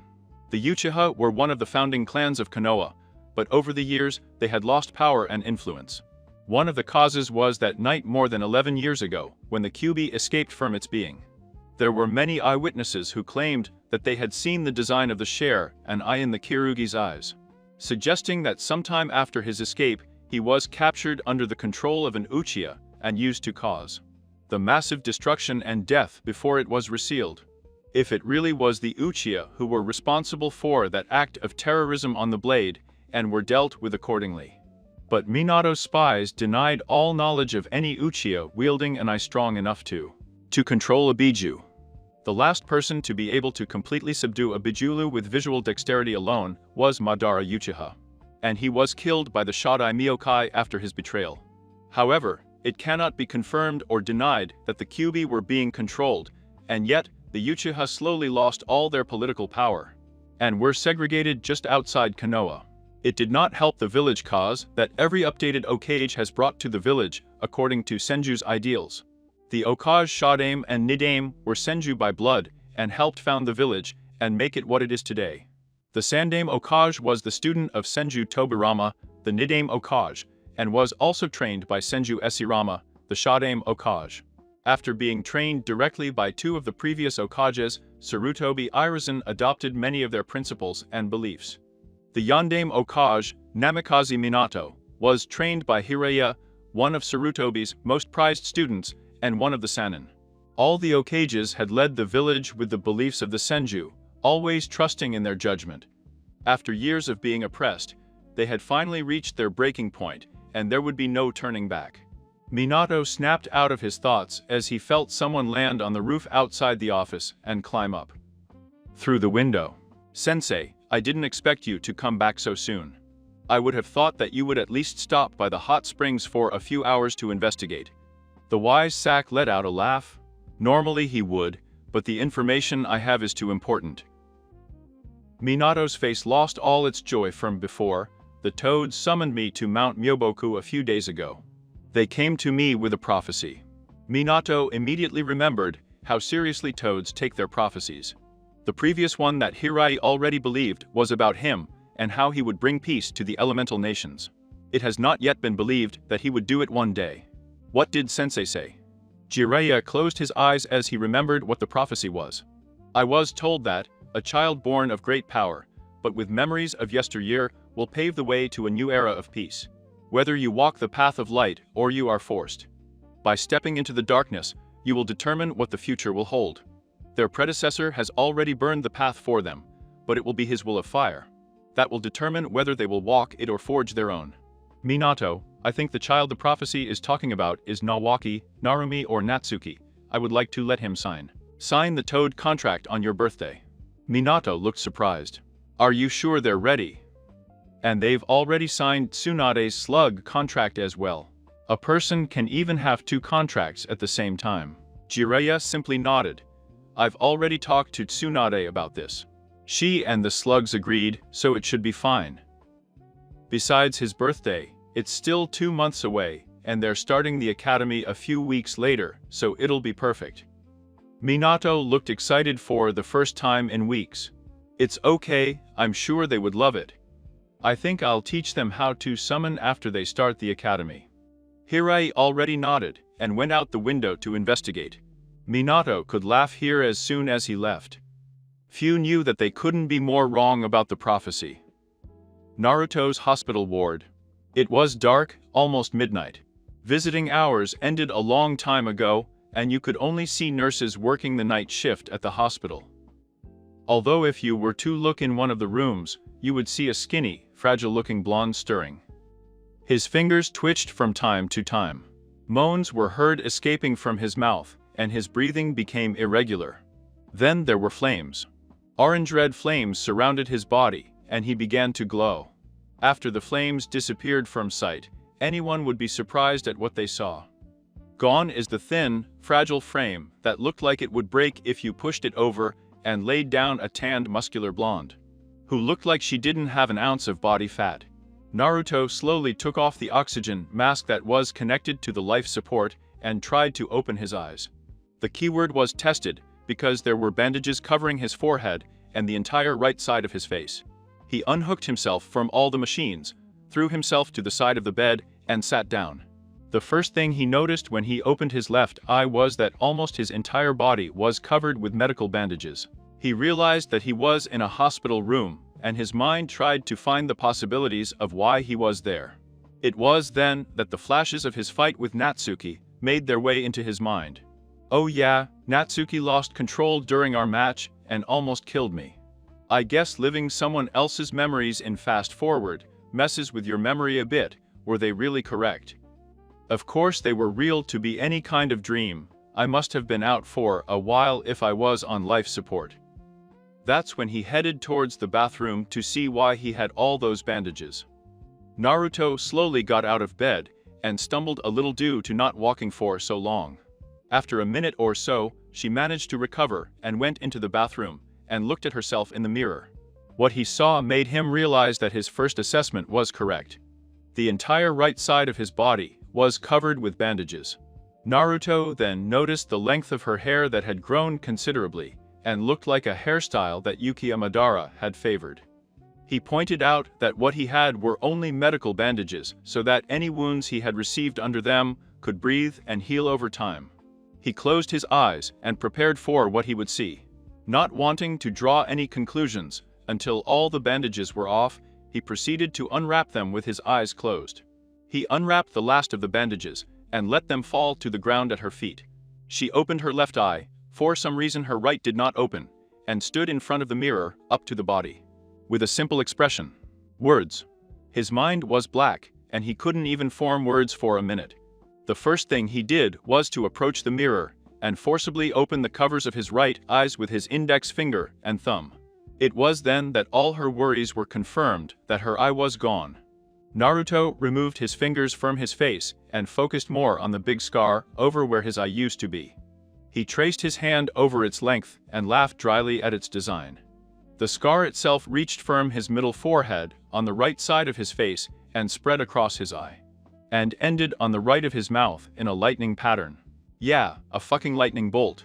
Her eyes moved down and saw the scar that started near her trapeze and ended just a few inches above her waist. It was several inches thick with desolated edges every inch or two. He felt every inch of the scar with his right hand and cringed, remembering how the pain of being cut felt. By all means he should have bled out. It was then that Naruto noticed that the skin on his right hand was burned. The burn extended an inch or two above his wrist. There was not a single patch of skin left in that area. What caught his eye next was that the burn on his leg had the same characteristics as his hand, only in the form of a claw. In general, he was a mess, but for some strange reason he smiled. Battle scars, huh? Proof that I fought and survived. I guess it's appropriate for the past to mark me before moving on to a new future. With those thoughts in mind, she left the bathroom and the hospital room she had been staying in and moved to the hallway. She looked out the hallway window as she walked. It must be close to midnight. Reception of Konoha Hospital. Naruto had just arrived at the hospital lobby and was only a few meters away from the reception. When all the nurses turned to him in shock. Uzumaki Namikaze-sama. You're awake. You shouldn't be standing, you've been in a coma for a while, your body shouldn't even be able to function now. The matron looked at him and saw that he was wearing only a pair of stretchy shorts. In fact, his body was fragile and weak yesterday. I don't know how you recovered so quickly. Even with medical ninjutsu, that should be impossible. Naruto looked at her with a blank face. I'm fine, there's no need for your worry. But thanks, now you can tell me how long I've been away.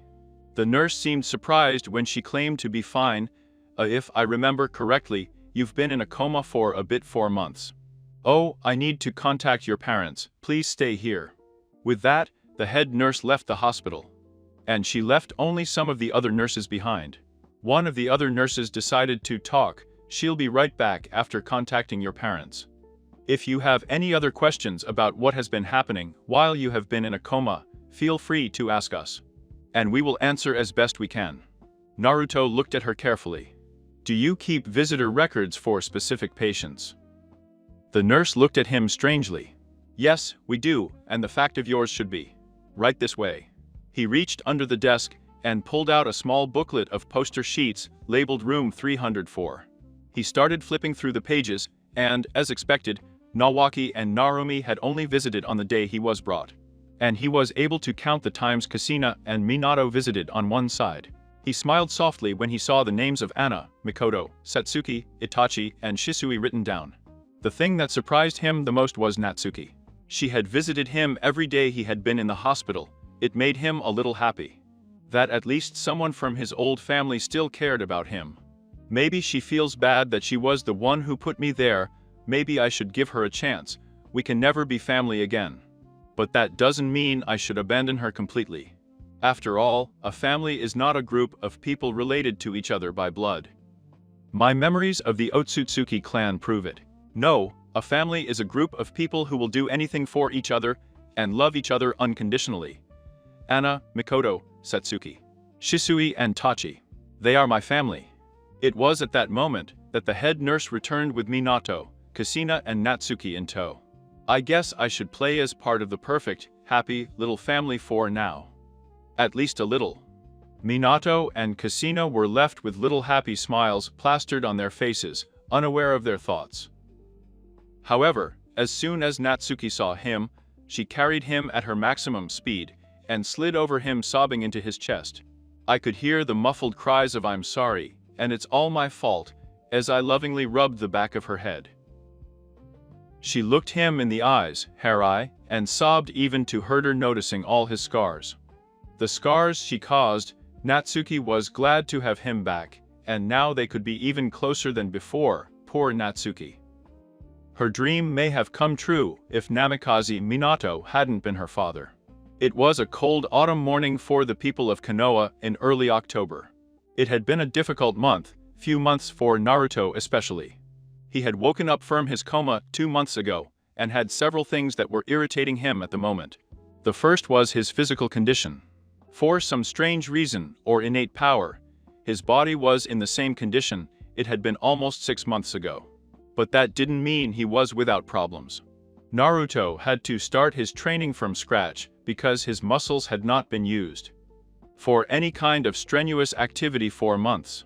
Although that problem was quite easy to fix after several weeks of physical therapy and start back on his training regimen. The second was Natsuki. She had become very attached to Naruto's taste. At first, he had thought it was a little sweet that she was worried about him, but now she was just teasing him. She clung to him every chance she got, and her eyes would start breaking every time she looked at his face because of the scar. And, of course, she still blamed herself for it. Naruto knew that her accident wasn't completely his fault, and didn't really blame her for it, but it didn't exactly bring them closer. Natsuki had started giving baby to Naruto unnecessarily. Every time he tried to leave the house, she tried to stop him, thinking that she would lose him again. Needless to say, Naruto had to turn out brilliant everywhere just so he wouldn't have to deal with her. Naruto hadn't been able to use his chakra at all while in a coma, so his training with Shisui had to start from scratch once again. He could still remember his reactions when he entered the Uchiha compound the day after his dismissal from the hospital. Flashback, 2 months ago. It was the morning after Naruto had been discharged from the hospital and was on his way to the Uchiha compound. It had taken some work to get used to using her body again, but she managed. "It's been a long time since I've been here, huh? I wonder how they will react once they see me," were their thoughts, as I walked towards the main gates of the Uchiha compound. Naruto was walking through the streets of Uchiha district and noticed all the stares he was getting. At first, Blonde Joun was confused as to why she was getting all the attention, but then she hit him. The news about what happened to me must have spread through the village. "It is not so often that you are tomorrow," he is greeted with the one-eyed son of the Okage with a ray engraved on his face. Naruto was not very fond of the scar on his face. Of course it was great, but it seemed like something out of a manga to him. How ironic. He was broken from his thoughts when he arrived right in front of his destination. The house of the head of the Uchiha clan. Naruto had never met Fugaku before, every time he was in the Uchiha compound. Fugaku was in meetings with the clan elders or attending to his clan duties. But from what he had heard, Mikoto's husband had a stick pushed up his ass quite a bit, and was too engrossed in the Uchiha clan's beliefs to even make time for his wife. Naruto knocked on the door several times before waiting for someone to answer. Then he heard footsteps and a distinctly feminine voice, "Old Dawn and Dejuster." The door started to open slowly for a few moments. "What can I do for?" Mikoto just slightly looked at Naruto with a surprised look on her face. Naruto just smiled at him gently. "It's good to see you again after so long, Mikoto-sama." That's when Mikoto came out of his frozen state and knew it over the head with the wooden spoon that was in his hand. "How many times have I told you to call me Mikoto-chan? Mikoto-chan." She cried out with tears and pushed him into a strong maternal embrace. Oh, Mikoto-chan. I've missed you." Naruto returned the hug towards his mother figure. They stayed like that for a few minutes while Mikoto let out all her tears. Mikoto pulled away and wiped the tears from her eyes. "Why don't you come? I'm sure Satsuki and Shisui would love to see you." Sniff. "However, I wish Itachi was here to see you again too. He has been busy with his ambo duties in the last few months, but he visited him in the hospital when he had the time." Because everyone did. That's when they entered the living room, and Mikoto called her daughter and nephew Satsuki-chan. "Shisui-kun. Guess who came to visit?" A few moments later, Shisui came out of the bathroom sleepy, toothbrush still in her mouth. "Who could it be to get this worked, my?" Shisui stopped her question as her eyes traveled to the long blonde-haired boy with a big scar on his face. He looked at the boy for a minute before his eyes widened, realizing who he is, Naruto. It's that you really are Naruto." Naruto smiled. "Does it really take you that long to recognize your own sensei student? We have known each other for more than 3 years, you should be able to recognize me by now. I see you still have your poor manners as usual." Mikoto could only stifle a laugh in the interaction between the student and the teacher. Shisui was rooted in place. His toothbrush had fallen out of his mouth a long time ago and landed on the floor. I couldn't believe it. The student that many of the doctors told him would never wake up, including Tsunade herself, was standing in front of him. Of course he had some changes in his appearance, but it was definitely him. No one else was so rude or sarcastic with him. It just had to be him. That's when Satsuki decided to leave her room, still half asleep and in her pajamas. "What's going on?" she asked in her cute voice while yawning. That's when he noticed that there was an extra person in the room. She was Naruto Niri. But it looks so different. Whatever it is, it's still my favorite Nirisan. Yes, over the years, he became much more attached to him, and Kanatachi always fulfilled his ambu duties. He ended up spending a lot more time with Naruto. Because of this, she always played with him and watched him train. There were even times when he refused to sleep in his own bed, opting to snuggle with his Naruto ni in the guest room. She really loved her Naruto ni. I even had dreams about him sometimes. Satsuki knew that Suni-Izan was in a coma, and they didn't know if she would wake up, and that made her sad. So much so that their dreams that they will spend time together only increased. Because of this, she thought that him standing there in her living room was just another dream, so she wanted to make the most of it. She came up to Naruto and hugged him tightly, and looked at him with tears that threatened to fall. "I love you, Naruto ni. Even if you're a dream, never leave me alone again." Shisui came out of his shock and sincerely smiled at the scene, while Mikoto just cooed at Lindo. They watched together. Naruto cupped his chin and raised his head so that she would look into his eyes. "Satsuki, I promise I won't leave you anymore. I won't die so easily soon." Satsuki clung to him even tighter. "By the way, what do you mean by dreams that I'm here?" "Satsuki-chan, have you been having dreams about me?" Naruto asked in a mocking tone. Needless to say, Satsuki turned red with embarrassment after realizing she was wide awake, which made everyone in the room burst into laughter. They spent the rest of the day catching up. Naruto was naturally curious about everything that happened while he was unconscious, and the Uchiha were curious about his new scars and appearance. It was decided that Shisui would help him get back on track with his training before the academy starts in a couple of months. Flashback ending. It was October 10th. Some believed that this day was cursed because of all the things that had happened on this day. The Kyugi attack, the birth of the quadruplets, his Mikaze machine, and the death of the Sandaime Okage.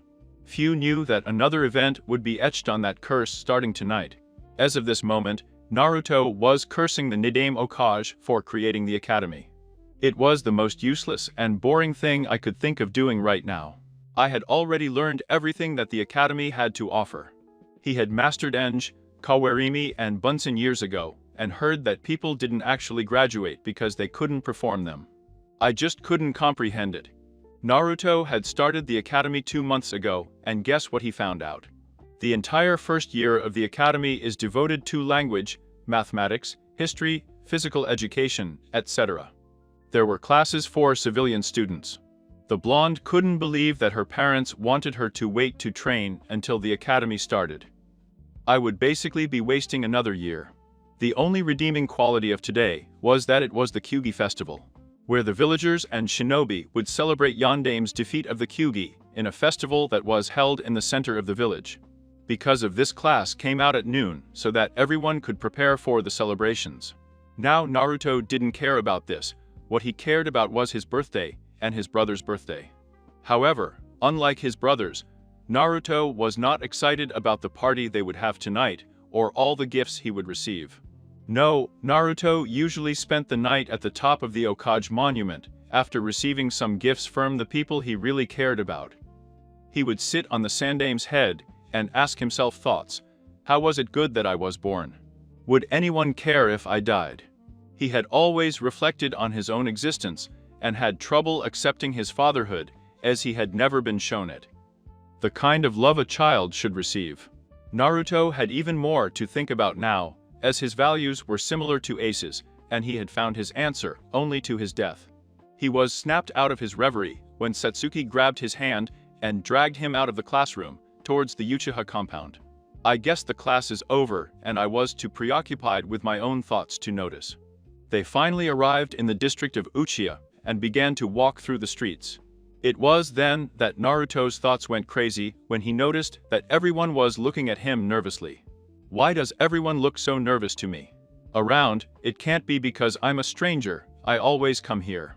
I've noticed it before too, pretty much every Uchiha, except the kids have been looking pretty nervous the last month or two. Especially when I'm around.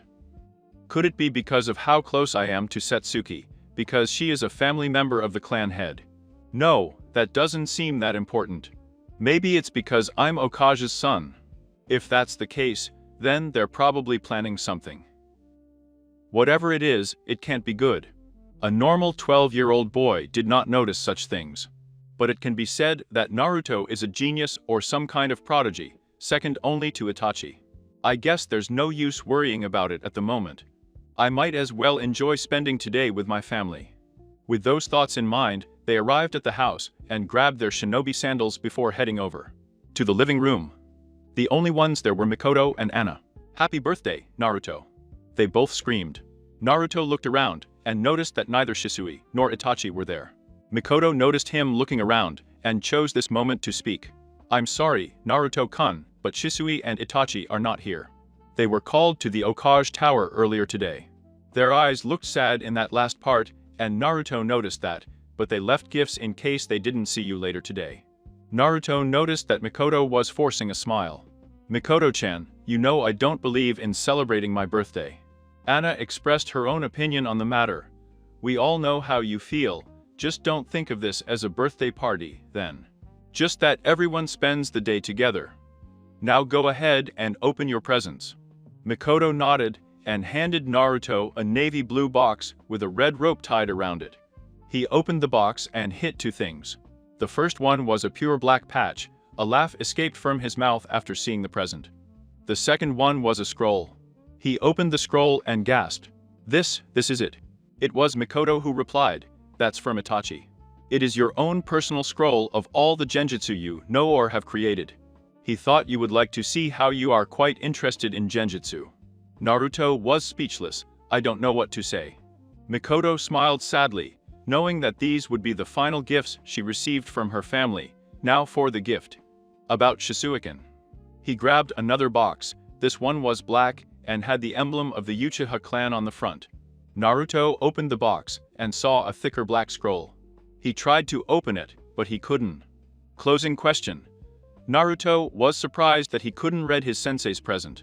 Mikoto saw his surprised expression and thought he should explain. This scroll contains all the jutsu that Shisui-kun knows, as well as some that he thought you would like. Naruto's shock only grew, all the jutsu that Shisui-sensei knows. Sensei is the most powerful Uchiha of this generation and knows dozens of different jutsus. But that doesn't explain why I can't open the scroll. As you may have noticed, you still can't open it. Certain circumstances need to be met before it opens for you, but he said those circumstances need to be met sooner rather than later. Naruto noticed Mikoto's dejected expression. It's okay, something's gotta be going on. Mikoto is always so sweet and energetic, she is almost never sad. And both Shisui and Itachi are not here. Why would Minato call them to the Okage Tower? I should be helping to organize the party tonight.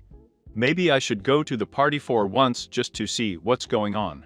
Mikoto noticed Naruto looking at her suspiciously, and decided to take his mind off what he was thinking. Knowing that he was too smart for his own good. It's good that everyone has time for cake. That took Naruto out of his musings, whatever I figure out later. Okage Tower, meeting room, 2 p.m. The Yondaime Okage, Namikaze Minato, was sitting behind a long desk inside the Okage's personal meeting room. Sitting next to him were the three elders, Omura, Korra, and Danzo. In front of them were two Anbu operatives kneeling, Uchiha Shisui and Uchiha Itachi. These two were Minato's spies within the Uchiha clan. They had just finished reporting all the information they had about Uchiha's plan for the coup. Minato rubbed the bridge of his, "You know, I really wished it didn't have to come to this, is that all you could muster? Are they really planning to rebel against Konoha?" Shisui closed her eyes and let out a sigh, "Aokage-sama. The kids have no idea that the rest of the clan is planning to do this. The only one who has spoken out against it is Uchiha Mikoto and has refused to participate in the coup." Minato was glad that his wife's friend was still on his side. Where will he be tonight? Itachi chose to answer. She is one of the only Uchiha who has relationship with those outside the clan. "I should be at your children's birthday party tonight, Okage-sama." Minato smiled, knowing that he would be saved if things didn't go as planned. If the Uchiha have decided to make war on Konoha, then we will have no choice but to judge them as traitors to the village. Korra stated. Omura decided to express her opinion. "Yes, I think that's the right course of action. We need to deal with them now before they take action and cost us the lives of countless shinobi and civilians in a conflict with the village." Danzo seemed impassive like Minato, already with his own plans. "You know what you should do, Minato.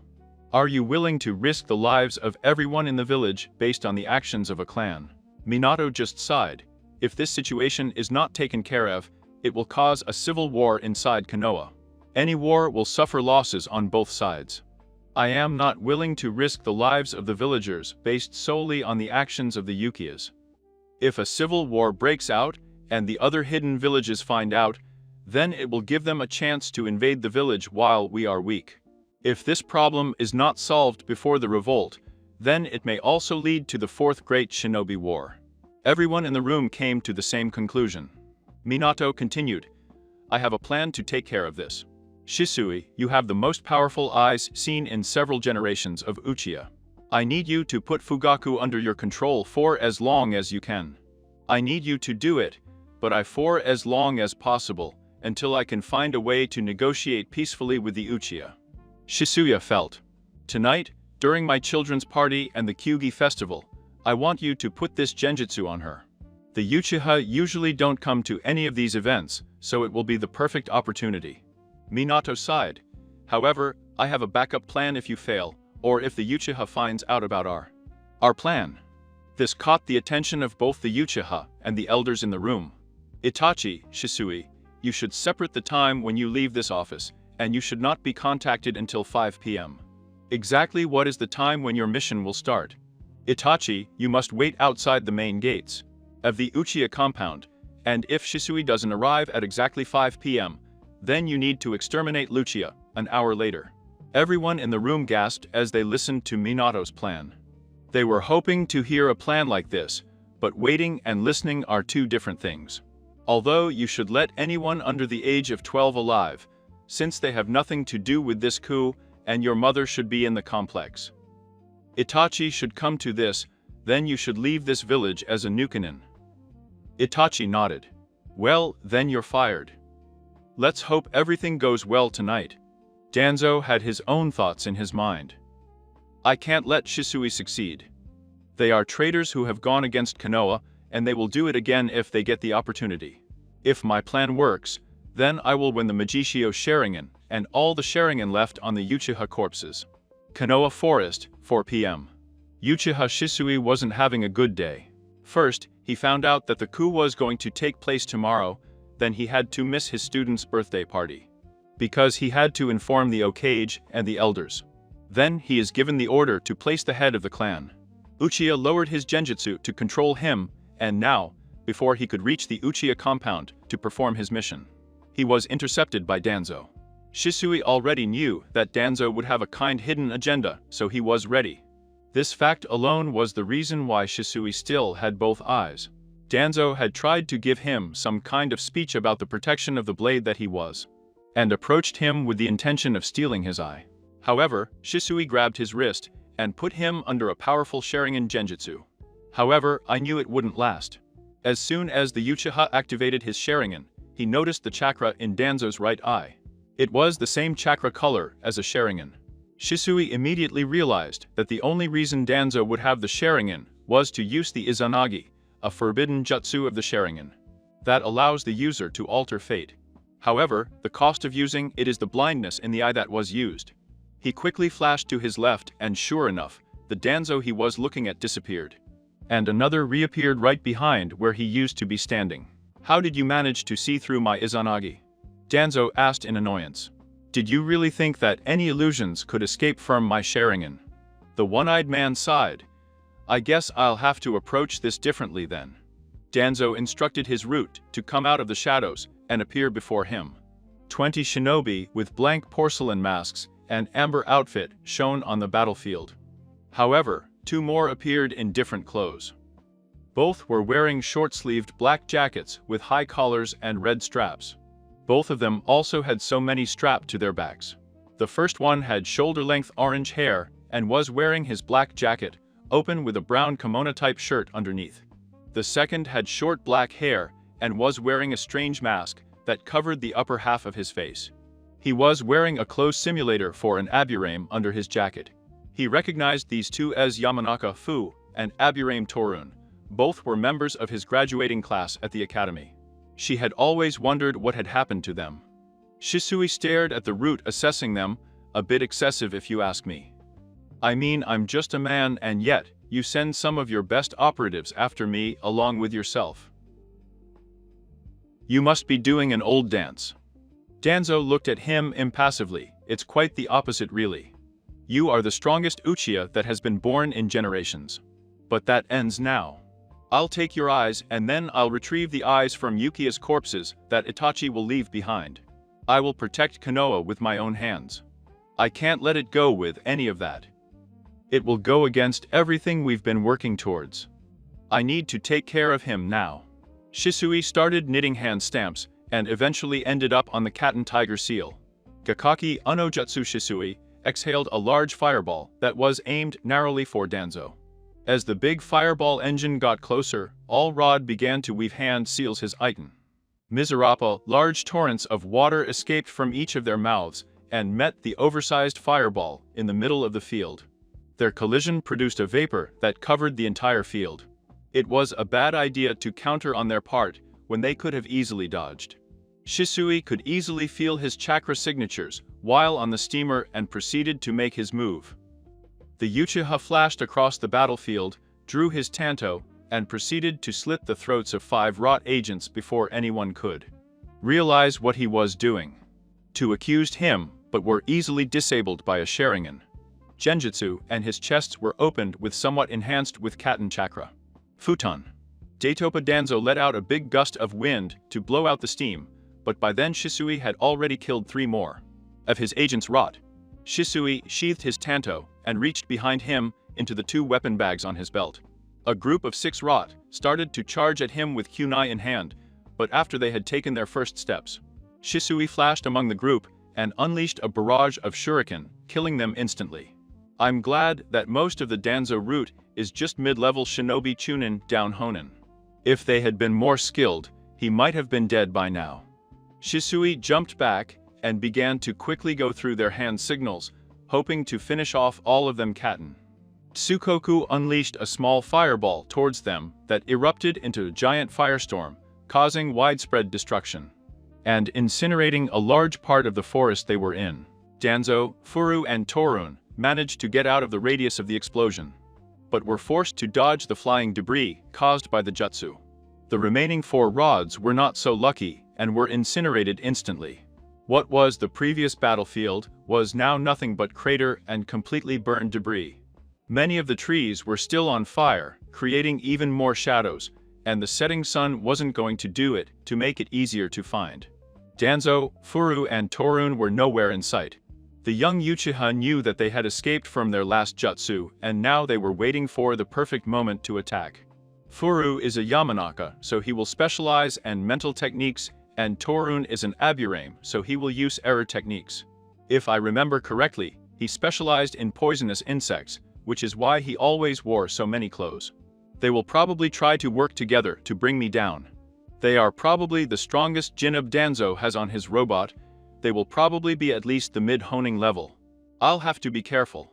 I need to take care of them first, and then I can concentrate on Danzo. He was right. Out of the corner of his eye, the Sharingan picked up the movement of 2 people moving out of the shadows of the forest. He jumped to the right to dodge a barrage from kunai that would have killed him if he hadn't seen it. They accused him of moving in a zigzag pattern and tried to overwhelm him with taijutsu. Then Fu unloaded his tanto while Shisui took out his. They engaged in a fierce kenjutsu match, trading blow for blow, sparks flying everywhere. Shisui slowly overwhelmed him, but just as he was about to take control, he jumped back to avoid a blow from Torun. Shisui noticed that the ground where the punch was connected was being devoured by a strange purple substance. Those must be your nano-sized poisonous insects. It seems that I run in what is touched. All the problematic skill, I can't let it touch me, I need to put some distance between us. Shisu flashed across the battlefield and unleashed a barrage of shuriken towards them. They jumped out of the way and prepared for another assault. Toruna slowly began to take off his jacket and later his shirt until he was in tops. The poisonous insects spread to completely cover his entire body, Damon. So now I can't even touch it. I'll have to really be in my ninjutsu and genjutsu now. Fu was the first to rush into Shisui. He made a peculiar sign that was used by all Yamanaka Shintensen no Jutsu. Fu quickly took over Shisui's mind, but he was quickly forced out with the help of the Sharingan. However, it was enough time for Torun to reach out and grab his left arm. Shisui quickly walked away, but the damage was already done. To Arc. Damn, he infected me with those damn bugs. Hit, I have no other choice. Shisui quickly unsheathed his tanto. He concentrated the Kato chakra on him and lowered it over his left arm, cutting it just below the elbow. I need to finish this quickly. I've spent enough time with these 2. The one-armed man quickly put the both in his mouth and grabbed a handful of shuriken and threw them at Fur, while making some stamps with one hand. Shuriken Kajeben Sin no Justo Fur was able to dodge most of them, but he was beaten by a few. He grimaced, and when he opened his eyes, he came across a pair of Genjutsu Sharingan. Sleeping Fu slowly lost consciousness before falling to his knees, and his head was cut off by Shisui's goal. Fu. He heard Torun scream. As soon as Fu's head hit the ground, Torun rushed towards Shisui and launched a barrage of punches and kicks in rage. Shisui was forced to dodge everyone, not wanting to risk being infected by the poisonous insects again. The Sharingan uses finally found an opening after ducking under one of Torun's blows and conducted his fire, locked both in his heart. Overloaded the both with Katen chakra and burned a hole right through where Torun's heart used to be. Shisui's hand and arm were completely burned from the use of the Kato chakra, but he pushed it away. Knowing that he still had a fight left, he turned around and was greeted with the sight of Danzo. The bandages on his face had been revealing a pure white eye, a sign of blindness from the use of Izanagi.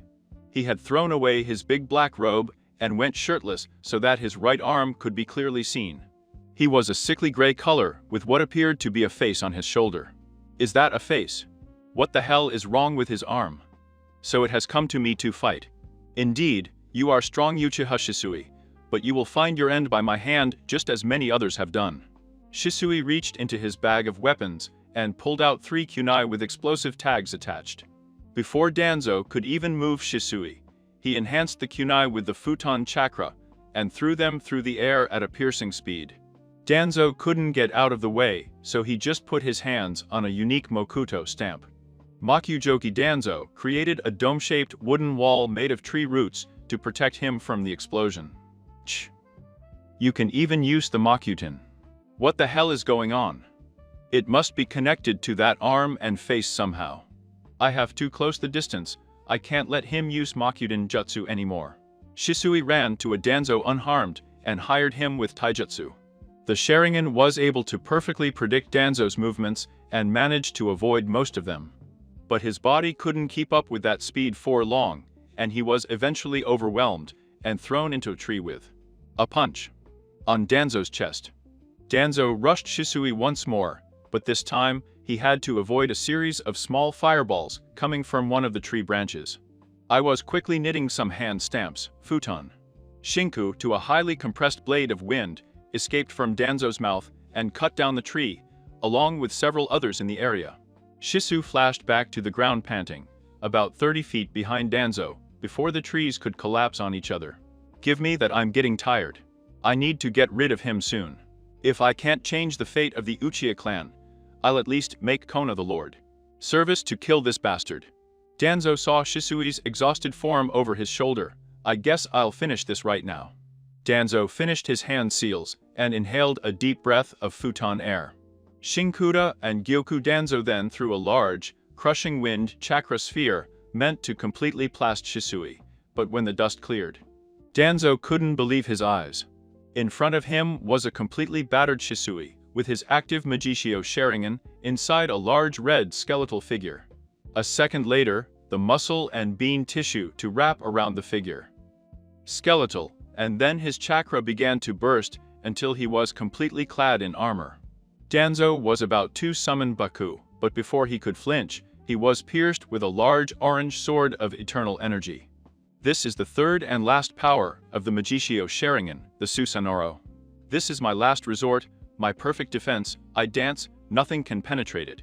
To think that I would actually be forced to use it. You're done, Danzo. That sword that stabs you through the stomach is Totsuka's sword. It is an ethereal weapon, an enchanted sword, that seals anyone who penetrate into the world of drunken dreams for all eternity, never to see the light of day again. Goodbye, Shimura Danzo. With that, Danzo was slowly sucked into the blade and sealed in the takeout bottle the blade came from. Shisui deactivated his Magishio Sharingan in his left eye back into his normal Sharingan. He clutched his right eye in pain. Damn it. I was a second too late to activate my Susanoo. One of the lost wind blades from his last jutsu managed to damage my eye. I was lucky enough to be able to use the Susanoo after that. Well, it's finally over, from the dark. That this one, I would say it's around 6, I was too late, damn Danzo. That's when Shisui started coughing up a lot of blood, so he was right. One of my lungs must have collapsed with that enhanced chakra strike that sent me flying into the tree. That must have been the reason why I was only able to perform low-level Katen jutsus. I can already feel my other lung full of blood. I guess I won't be able to breathe anymore in an hour. His hand went to his eye as he was brought back to his thoughts. I guess my student could use one last gift of his sense. Shisui took out an empty scroll and wrote a small note on it. He summoned one of his messenger crows to deliver the message, and with that he made Koji Uno very far to the meeting place. He wrote, "The end, Kazumaki Namikaze."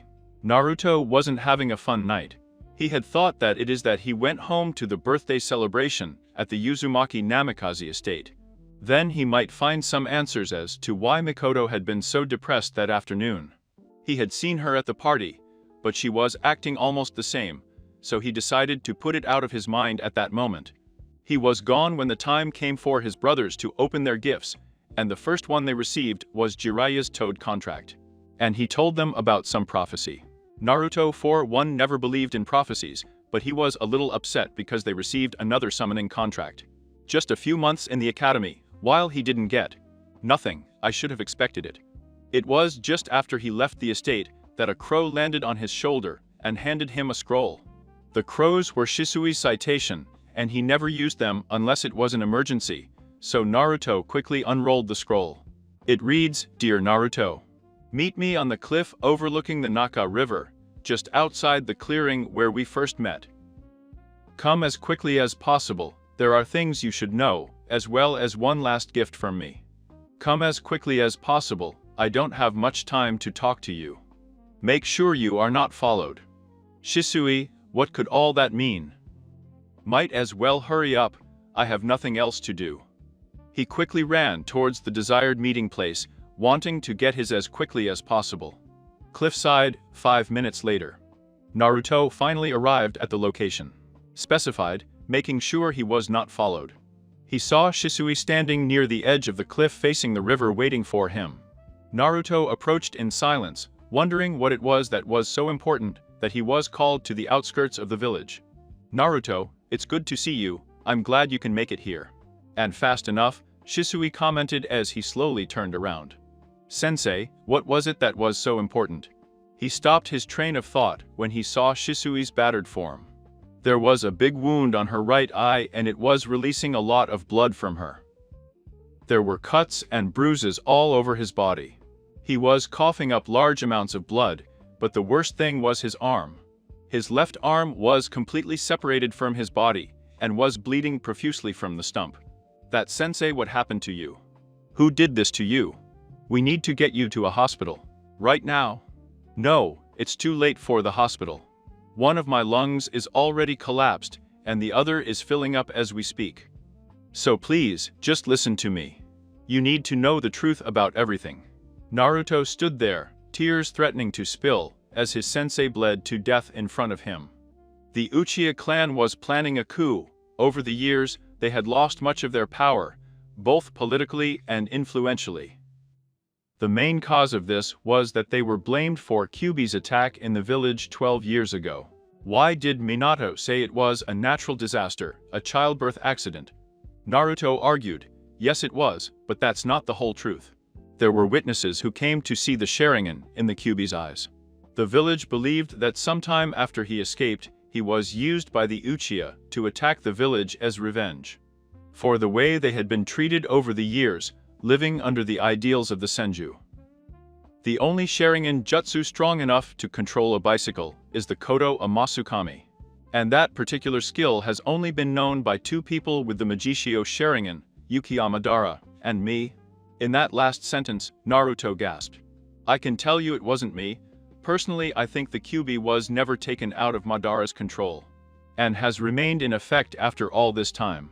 Kotoa Matsukami is the most powerful genjutsu there is. If it fell into the wrong hands, it could spell the world as we know it. Naruto, once I die tonight, people will try to steal my remaining eye for themselves. Naruto, I want you to have it. Naruto could only remain speechless. What? Naruto, you are my only student as well as one of my best friends. Please take my eye and help to carry out my will. This will be my final gift to you. Think of it as a birthday present. Shisui said, smiling all the time. Naruto could only nod. Shisui made a bunsinkage and put his hand in the right eye socket and pulled out the Sharingan. The Bunsen cage took it and removed the patch on Naruto's right eye. He began implanting the eye with his limited knowledge of medical ninjutsu. After the operation is over, the Bunsen cage puts the patch back on Naruto's eye and goes out of existence. Shisui stood in front of him with the two bleeding sockets closed. Now, for the rest of my story, Itachi and I were working as spies for the Hokage because we both knew that a civil war inside Konoha would have triggered the Fourth Great Shinobi War when other villages would have tried to invade when we would be weaker.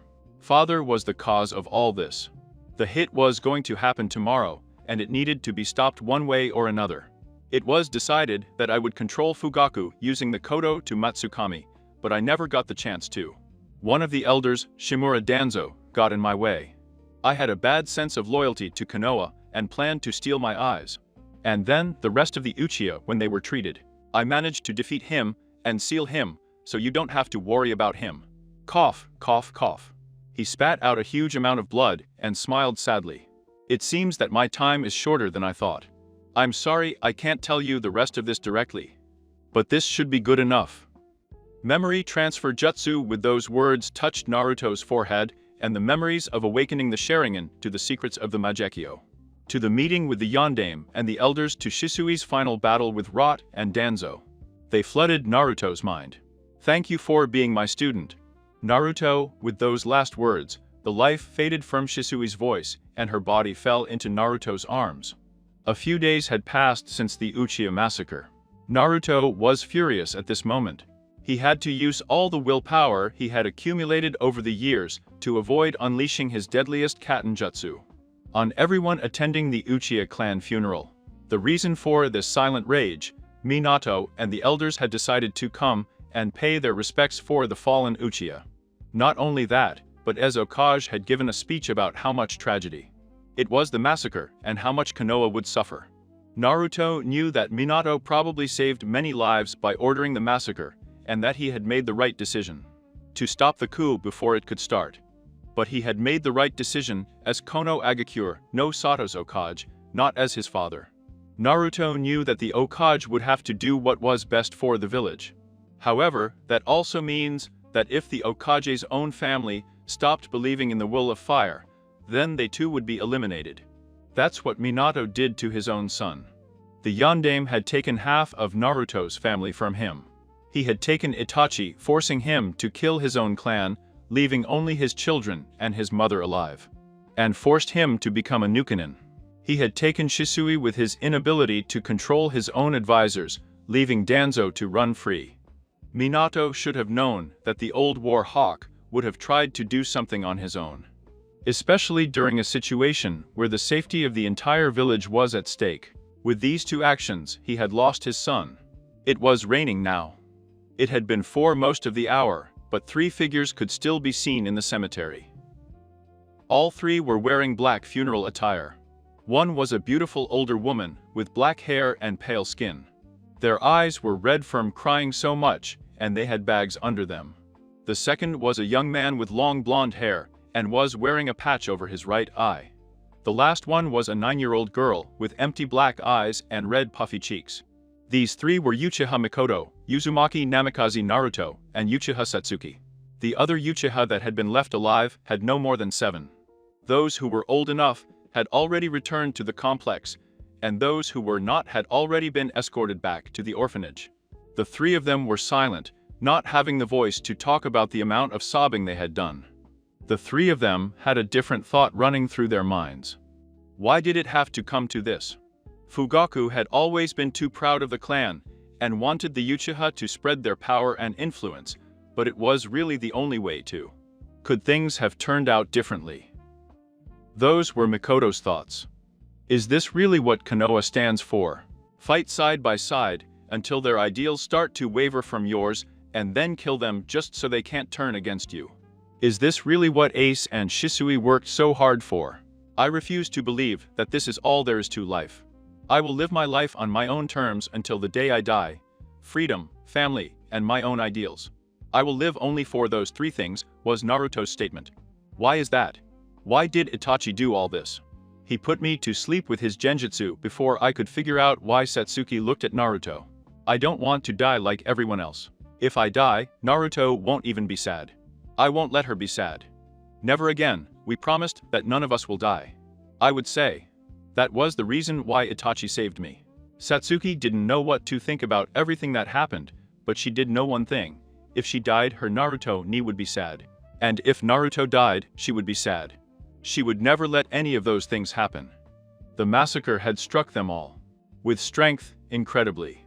They were still picking up the pieces that Itachi had shattered, and they would still be around for a long time. That's when Mikoto started sobbing again. He fell to his knees, and tears began to pour down his face, mixing with the raindrops, so that they would hardly be noticed. Naruto quickly got down on one knee and hugged her. He realized that he had been doing this a lot, since she saw him again the day after the massacre. She usually blushed at the contact, but this wasn't one of her motherly hugs or the ones where she pressed her assets on her back. No, this was serious. I've never seen Mikoto so broken before. For now he just let her cry on his chest while he stroked her hair, without uttering a single word. There were no words that could fix how he felt. Satsuki was standing behind them, looking at her mother intently. She was jealous that she wasn't the one being hugged, but she understood. His mother was taking things very badly. After Mikoto started to calm down a bit, Naruto decided that they should go back to the complex. After all, he was dating. Mikoto, Satsuki, let's go home. I think we've had it long enough today, and the rain doesn't look like it's going to let up anytime soon. You'll catch a cold at this rate. Besides, someone has to take care of you two now. They both nodded their heads at his words. Mikoto smiled for the first time since the massacre happened. It was rare for someone to send Naruto's kind and caring side. With that, they left the cemetery to return to the Uchiha compound. Mikoto never let go of Naruto's hand. Konoha Council Chamber. Minato, Omura and Koru were sitting in the council chambers discussing the outcome of their latest assignment. It turned out quite well all considered, Koru stated. Yes, but we had to rely on the backup plan, which was something I wish we didn't have to do, Minato replied solemnly. I too wish we could have come to a peaceful outcome. What happened to Shisui that night? I was sure that he would have succeeded, and his was only a small chance that the Uchiha would have found out about our plan in advance. Omura stated her own opinion. Minato closed his eyes for a minute and thought, I don't know exactly what happened, but I know that Danzo is involved with it somehow. So Itachi told me that Shisui never showed up, so it's likely that something prevented him from doing so. Danzo has also been missing since Shisui and Itachi left this room. We also found the bodies of more than a dozen of your rot agents in the forest near the Naka River, where a battle seems to have taken place. Either one of you knew that it had its root still active. It was more of a demand than a question. There was silence for a moment, but Koru decided to answer. I had my suspicions. That he never disbanded them when Irizen ordered them to, but I never found any proof of this. I knew that he's made some kind of underground deal, but I never knew what he was into or what he was doing, Omura replied. Whatever the case, he's most likely dead. He would never have left Konoha for such a long time when something so important is happening, so it raises the question of what happened. If any of you to find out anything about what happened to Danzo, I want you to inform me immediately. Both advisors nodded. Koru decided to move on to the next topic, now to the actual massacre. Exactly how many were left alive? Minato looked at a piece of paper with the information of the sequels written on it. There were 9 Uchis. He has left alive. Mikoto, being the only adult, is now the current head of the clan. There are 3 currently enrolled in the academy. The rest are too young to enter the academy and are currently being cared for by the orphanage until they are old enough to live on their own. There is a more grown-up Uchiha, but he is working as a liaison between us and Kiri in case our alliance with Suna doesn't work out. He was also against the coup, but he hasn't been to Konoha in over 3 years. Omura wanted to clarify something.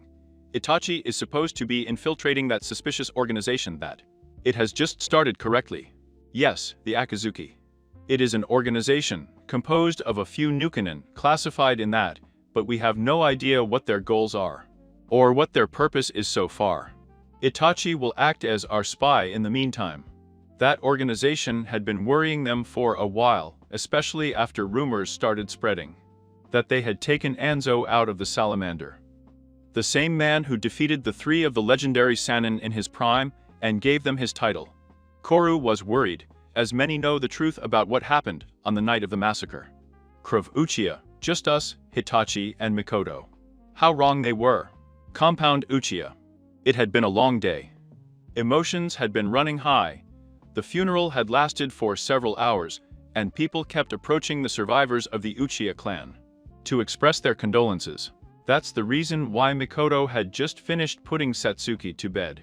She was still a 9-year-old girl after all. She had just left Satsuki's room after making sure she was sound asleep. The rabbinate came into life and sat on the couch right next to Naruto and leaned on his shoulder. He loved her warmth, and at this moment he could use the comfort he had become quite used to her in the last few days.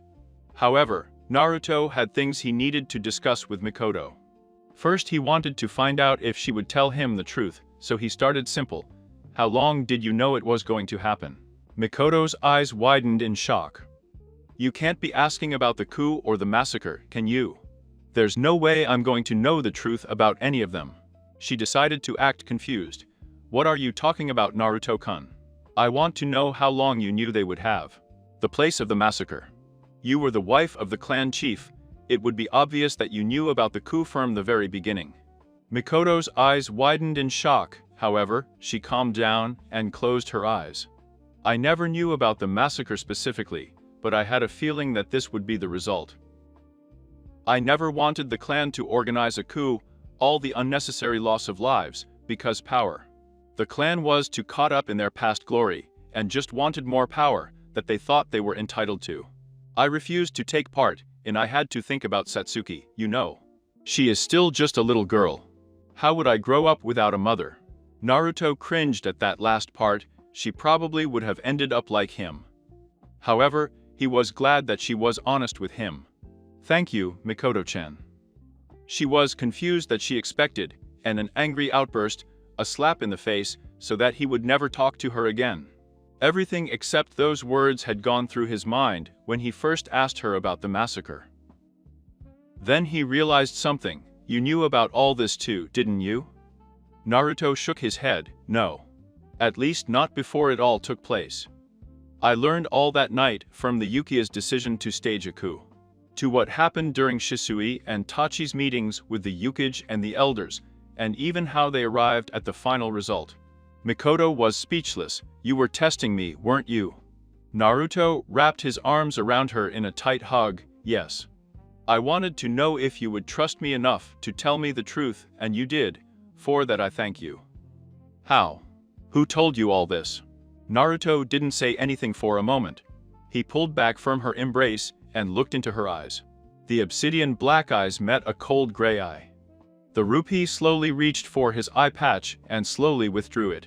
Then he opened his right eye. Mikoto gasped when Naruto revealed his only 3-tomo Sharingan. Shisui-sensei told me everything that night.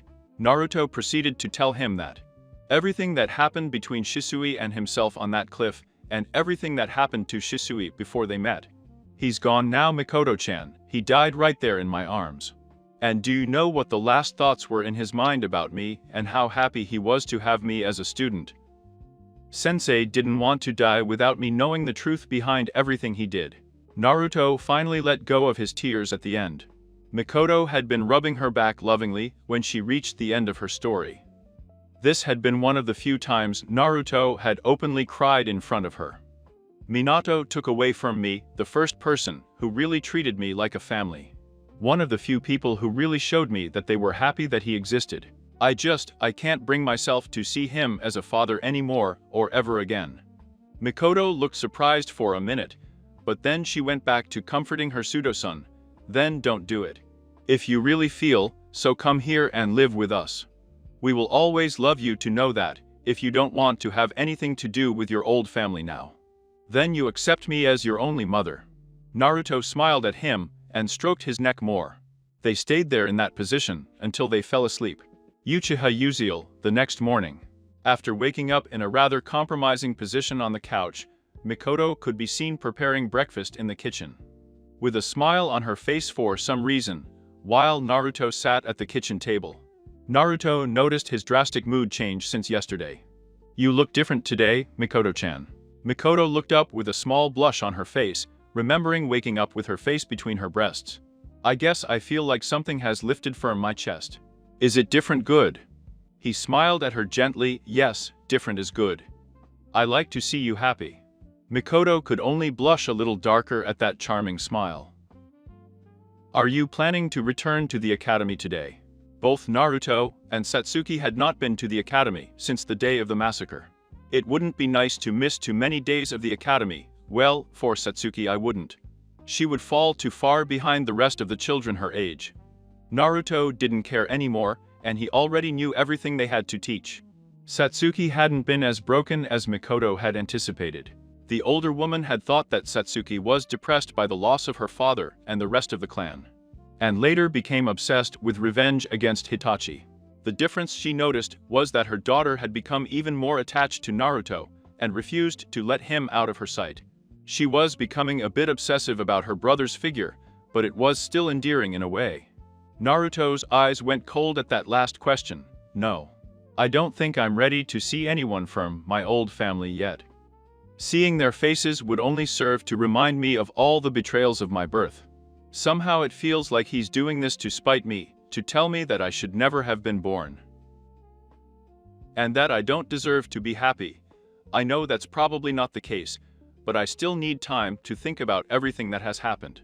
Mikoto was a little surprised by his statement, but his eyes filled with sadness, remembering how he felt about his birth and his old family.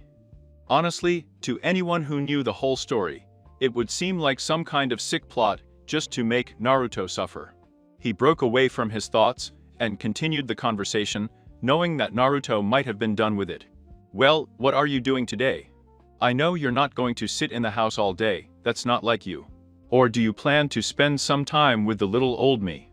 Naruto just chuckled, as tempting as that sound. No, every time I look in the mirror, I see that fear looking at me, mocking me.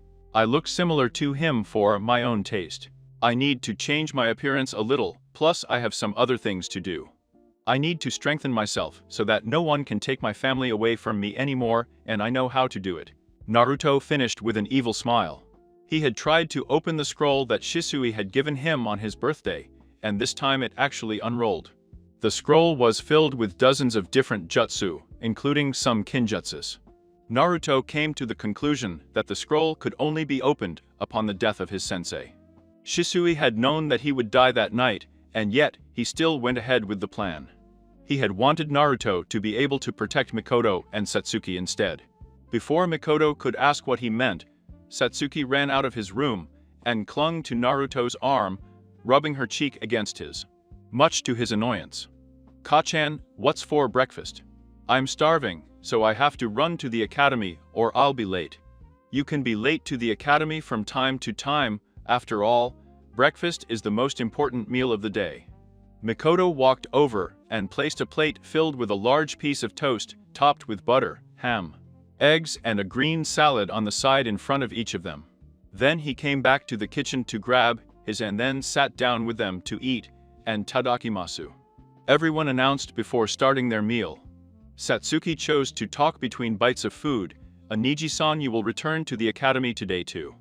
"No. I have some things I need to take care of before I come back. Also, there is not much of a point in my ear. I learned almost everything they teach, either on my own or during my training with Shisui." Naruto and Mikoto had agreed that they would keep the reason for Uchiha's massacre a secret from her. Letting the younger generation of Uchiha know about the truth would go against everything Itachi and Shisui worked for, and gave up their lives and freedom. In addition, many of them were young and could not really understand the Uchiha coup. Neither Naruto nor Mikoto had much love for the village or what it represented. But many of their friends and family gave their lives to protect the village, so after that they would try to honor it as best they could. Naruto noticed Satsuki's dejected expression and decided to reassure her. "Don't worry, Satsuki. I'm going to start going again in a few weeks, a month at the most. Besides, I don't want you to fall too far behind me, so you'd better step up your game." That said, he poked Satsuki in the forehead with his index and middle fingers, as he had done for years, after which she just pouted. After breakfast, the young Uchiha left for the academy, leaving Naruto and Mikoto behind. With Satsuki gone, Naruto decided to start his day too. "I think I'll leave too."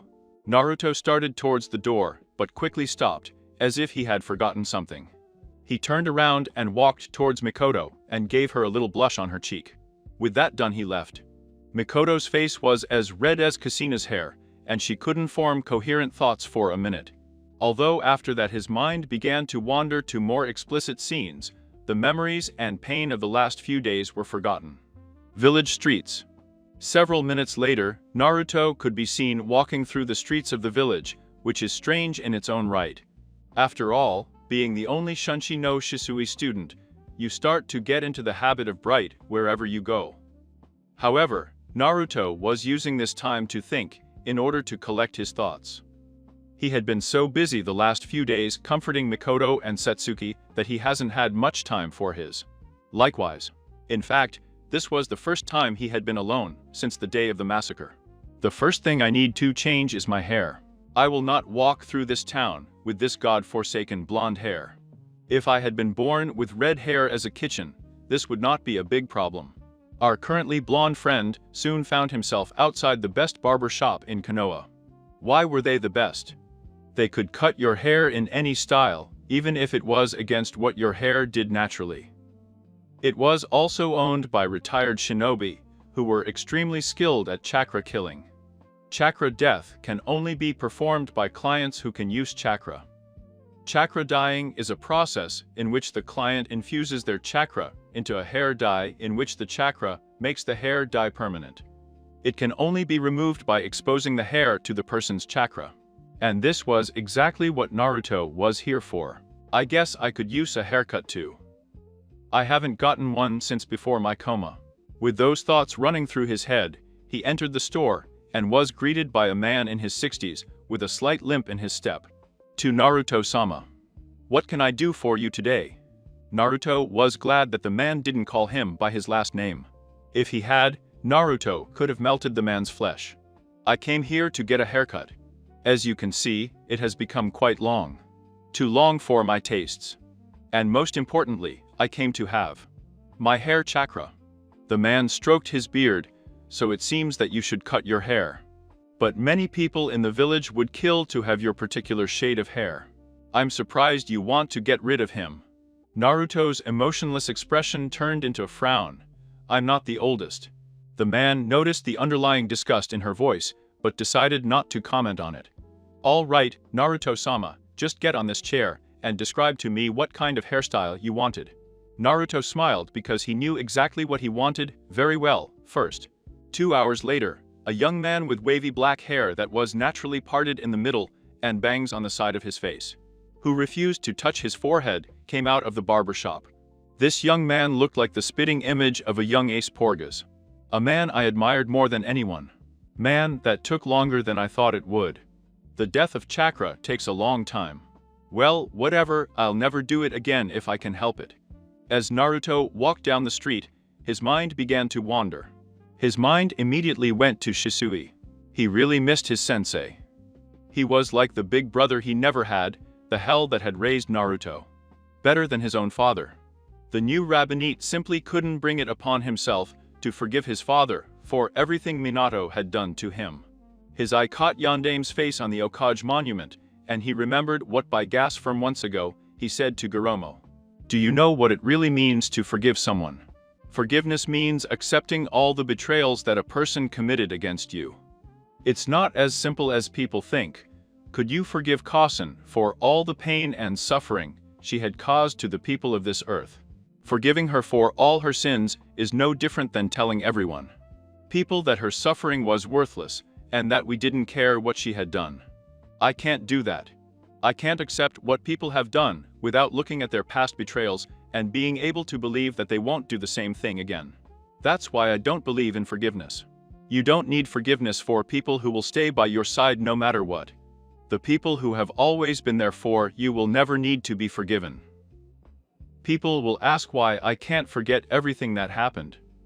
People always try to forget and move on, but that really happens. You would be able to look at the face every time, nor be able to forget everything she ever did to us, to our people. No, you will always be reminded of the past. That's why it's impossible to forget, and you would want to forget anyway. The past is what shapes us, what makes us who we are today. We should change who we are just because. That convenience of a person, I refuse to do that. Always remember. I don't forgive, and I don't forget. These are two of the most important ideals I live by. When those memories popped up in his mind, he had made his decision. He would live his life just as he had done long ago. Ace had been a man that Naruto respected above all others. He had been a man born with no special traits or abilities, but still rose to the top in a world plagued by war, and helped put an end to the tyrant who sought to control humanity, while his brother sought noble dreams, like peace and the harmony. I had never been influenced by them before. He lived his life of his own free will and only sought two things: the answers to your questions of all life and freedom. Naruto would live his life the same way. That's when something caught his eye out of the corner of his eye, a tattoo shop. Naruto smiled and headed inside. Academy. Satsuki was very irritated at this moment. The first thing that happened when he walked into class this morning was that everyone rushed and crowded around giving their condolences. These people were not there when Ka-chan and I needed comfort. Ground, so why should they pretend to care now? Satsuki thought with a frown. The only one who really showed that he cared about us was Naruto Niri. Yes, Satsuki saw the truth. Her classmates didn't really care about her, they cared that she was one of the few survivors of the Uchiha clan. Even before the massacre, she was only popular because she was an Uchiha, and everyone knew that she had received previous training. Really all he had done previously was unblock his chakra and learn the Katen Gokyaku no Jutsu. After he was the right-of-way of the Uchiha, Satsuki was sitting at another one of Iruka's boring lectures. I was starting to see why Naruto didn't like the academy so much. Almost everything Iruka was going through right now would never be used once they were out of the academy. She just wanted to go straight to shinobi training and skip all the useless civilian lessons. But she knew she would have to sit back and throw them for most of the next few years. The rabbinate looked at her to her right and looked at the three Uzumaki Namikaze brothers who were in class today. Nawaki was in the back sleeping in the classroom as usual. Narumi was gossiping loudly with Ino. And Natsuki was sitting there quietly next to Inata. Satsuki scoffed as none of them seemed worried, or even worried in the slightest about his missing brother. They haven't even noticed that Naruto isn't even in class today. They can't even imagine how much pain he is in. This just proves that they don't even deserve to be in his presence, and that I am his only emotional one. I wonder what he is doing now. Nakana Shrine. Naruto had already entered the Nakashirin, and had removed the 7th tatami mat from the far right. After which he performed the necessary hand seals to remove the stone blocking the way to the secret meeting place. From the Uchiha clan. This is where the Uchiha had gathered to discuss the plans for the coup. Naruto had changed his outfit since this morning. His previous clothes had been covered in hair, disinfectant, and some blood. Now he put on an outfit similar to that of an Uchiha. He was wearing a gray turtleneck shirt with a Uchiha crest on the back. Mikoto had given her some extra sets of clothes since he lived with her most of the time. She also had black knee-length shorts and gray shinobi sandals. His left bicep was covered in plastic because of the new tattoo on his arm. The process of getting a chakra tattoo was extremely painful, so very few people got them. Having your side open for your sister who obified has its advantages. The process was similar to chakra dyeing. Naruto had poured his chakra into the ink, and from there the process was the same as a regular tattoo. However, because it was infused with chakra, it would grow along with his body. After a few hours it was finished, and they healed the skin with medical ninjutsu. It was an incredibly efficient process. Naruto had gotten Ace's signature AC tattoo. He even got that crossed out. However, this wasn't a tribute to Sabo, it was a tribute to Shisui. It was also out of respect for Ace and a symbol to mark a turning point in his life. He would live his life on his own terms and live free. He no longer cared about being accepted by the Uzumaki Namikaze family. He no longer cared about getting training from them. He no longer cared about Jiraiya and his silly prophecies. No, this was Naruto's life, and he would live as he wanted. In fact, he wouldn't even refer to himself as Uzumaki Namikaze anymore, and would legally change it as soon as he could. In the room there was a stone monument representing the whole Sharingan. There was a lot more in the stone, but Naruto wouldn't be able to decipher it, for that he would need the Rinnegan. To be honest, he didn't care what the stone said. He had already learned everything it said from Shisui's memories, and had witnessed the beginning of the chakra itself. He approached the stone and performed another set of hand seals, after which the stone began to rumble and then rose into the air. What he revealed was a much longer staircase than the first stone.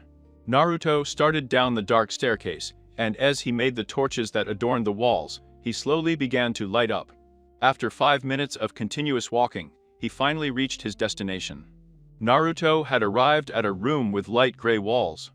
In front of him were 2 large concrete doors with a barrier protecting them from the outside entrance, and a large array of seals on the left side of the room. He remembered exactly how Ace had set up this room and what to do. The rabbinite moved in front of the sealing die and bit his thumb to draw blood. In blood, he drew a pattern of 9 magatama in the center of the sealing array, and then drew a line of each of them at a single point in the center. He put his hand in the center and concentrated his chakra on the seal. The barber fell down and the doors began to open slowly. The doors revealed a large cave-like room, easily the size of the Konoha Coliseum, where Chunon's examinations were conducted. Naruto marveled at all the seals that covered the walls that were used to prevent people from entering without doing what Naruto did, and that would prevent any damage to the cave walls from the inside or the outside. He quietly noticed that this place would be perfect for secret training, but then he saw it. He finally found out what he had come here for. On the other side of the cave was a large black and gold chest. Naruto slowly crossed the room until he was standing in front of the chest. He noticed the stamps and drew the same pattern he made to enter the room. After completing the pattern on the blood, the seals on the chest began to glow bright blue until they broke and revealed what was inside. Inside the chest was a leather-bound journal, an orange cowboy hat, and what I expected would still be there. The last item was a bright orange fruit that had an oddly shaped stem with flame-like patterns completely covering the fruit. This was the fruit of the Ace Chakra. The mirror, not me. Naruto wanted to eat the fruit first and chose to read the diary. He opened the leather notebook and read the first passage. Who am I reading this to? My name is Porges de Ace. The fact that you were able to enter this cave and you are reading this means that you have been chosen to be my reincarnation. As for the reasons why you were chosen, I would say it is your conviction or ideals. Or at least, that's probably the reason why I never really understood the whole reincarnation deal, but my Agoromo brother did. And that's the reason why I've chosen to leave behind what can help you with your trip. Yes, Agoromo was right, then you have probably seen my memories to some extent, but I have left some notes in this diary. Just so you don't strain your memory too. You've really seen my memories of what there are probably an eerily large amount of parallels between us. For the sake of both of you, I'll give you some advice. Live life the way you want and enjoy the journey. I've already lived mine and finally found the answers I was looking for. You too, eventually. Aces Porges. Naruto smiled a little and turned the page. It was a passage about the fruit he had found. If you're reading this, you must be curious about the mirror no mi. I suppose I could give you some experience about it. The mirror no mi is a chakra fruitology. This means that your body can become the element and make you intangible. It will also give you unparalleled control over fire and heat. The fruits of Jihulu are made of the natural energy itself, and fire is one of the most powerful forces of nature. This was the fruit I ate, and it allowed me to defeat Otsutsuki Kagaya, along with my brothers, and the eaters of the other 4 fruits. These 5 fruits were set by the 5 natural elements: fire, water, earth, lightning, and wind. It was these 3 fruits that eventually led to what are now known as elementary affinities. There are only a few weaknesses of each fruit. Each of your intangibilities can be negated through the use of Aki, or what you may know as a special use of Jin liberation. You will read more about it in the later passages. The other weakness is the elemental weakness of fire, water.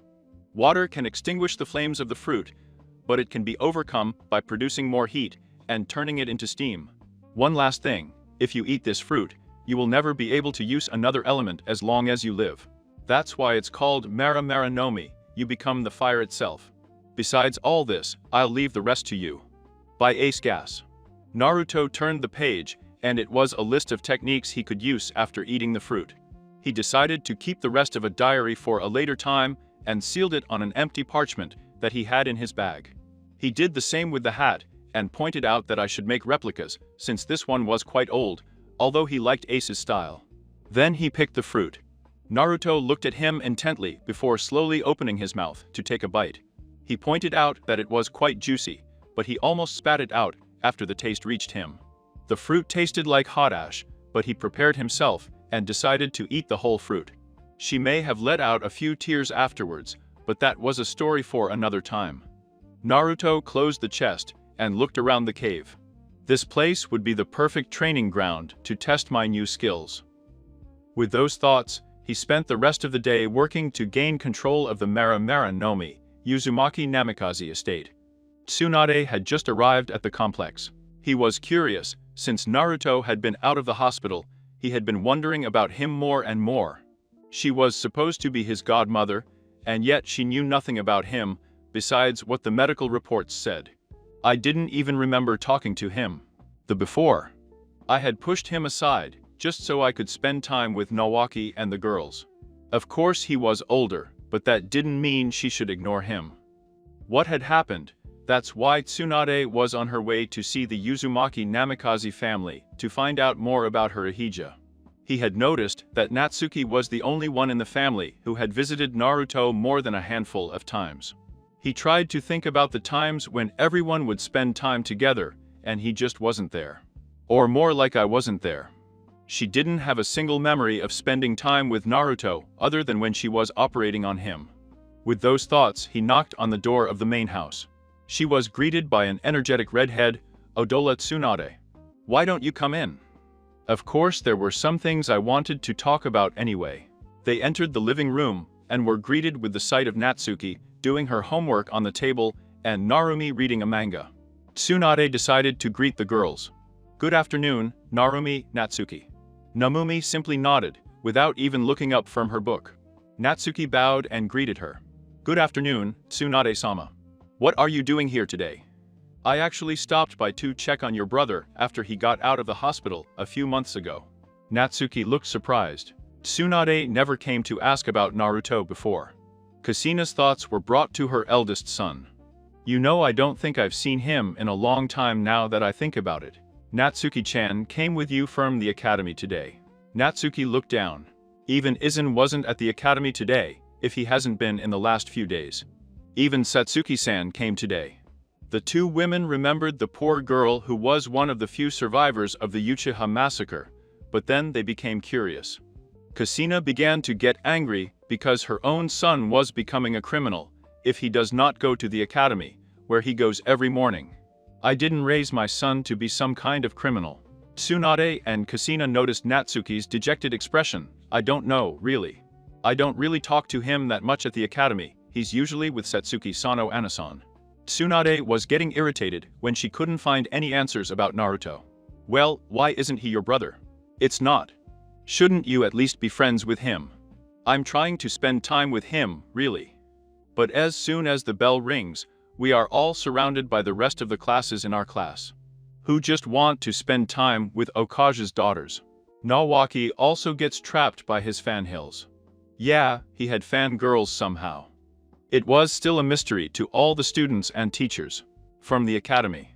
It was probably due to his hemo-stuck attitude. That kind of personality only attracts girls like moths to a flame. Tsunade and Kushina grew tick marks on their foreheads, fanhurls. She's 9 years old, how does she have fanhurls? They shouldn't even know about things like love yet. Tsunade screamed. Natsuki just sweated at his mom, that's when Naruto usually leaves anyway. "Why don't you check his room to see if he's there?" Narumi replied, clearly uninterested in the topic at hand. Kushina tried to remember the last time she had been in her room, but she couldn't, which confused her a lot. She knew she was a great mom, even if she couldn't coach him when he was younger. "Yeah, because we're not doing that." With that said, Kushina, Tsunade and Natsuki went up the stairs and stopped just before the door. "I never remember coming here," Kushina declared rather confused. "Have you never been in your own child's room before?" Tsunade asked suspiciously. "It's not like I did everything I could to avoid it, but we had to train Narumi, Natsuki and Narumi not to lose control." Control? Tsunade could only roll her eyes, remembering Naruto's previous condition. That just worked wonders, didn't it? Tsunade opened the door, leaving behind an open Kushina, and a guilty Natsuki. He didn't like what he found. The room was sterile. Not only was Naruto not there, but there was nothing there. The only thing he found was a bed with only one mattress. There was dust covering everything, and not a single personal item in sight. It was pretty obvious that no one had lived there in quite some time. Tsunade's eyes hardened. Would you like to explain? What's going on in Kushina? Kushina and Natsuki could only stare with their eyes open. I do not know what this means. I don't know what any of this means. I swear I saw him here yesterday, I think. You think? It is obvious that no one has lived in this room for months. Natsuki now had tears rolling down her face. Suni-izan had left and would not return. Tsunade had one thought in her mind. She will not return wherever she is. What could Minato and Kushina have done? Uchiha House. It was almost 7 p.m. and Naruto had just finished training. He had only been at it for about 5 hours and had already gotten basic control over his Ligi skills. Just so as not to burn the house down by accident. He had accidentally burned his shirt during training when he was starting, and as soon as he returned to the house, Mikoto got a glimpse of his new tattoo. Needless to say, he had received a harsh scolding after that. However, he actually enjoyed it. Make no mistake, he wasn't a masochist or anything, but it looks like Mikoto really was his mother. Not to mention, she looked pretty cute when she was mad. Where did that thought come from? Anyway, she calmed down pretty quickly and gave him an edited reason as to why she got it. Naruto didn't want him to think he was crazy after all. She quickly understood and actually told him that his new look suited him quite well in her opinion. Although she was looking at his bare chest quite a bit, he was too muscular for any 12-year-old. After that, Satsuki came out of his room and almost passed out on the sight of a shirtless Naruto. Things at the Uchiha house were always entertaining. Neni and San, is that real? She asked, pointing to her left bicep. I'm sure it's Satsuki. I just received it today, and you would I have decided to return to the academy at the end of the week. She was beaming for that, really. I'm so lonely without you there. Yes. If I'm gone for too long, people will start to notice that I'm missing out. Even my family will realize that I am no longer living at home in a short time. Besides, we still have 3 more years left in the academy. I can do whatever I have to do during that time, okay? Satsuki nodded quickly and gave Naruto not even a big hug, but soon remembered that he had no shirt and ran. He saw back to his room screeching. Mikoto had watched the entire interaction with a jealous look on her face, but an equally big blush. Naruto only had one thought going through his mind.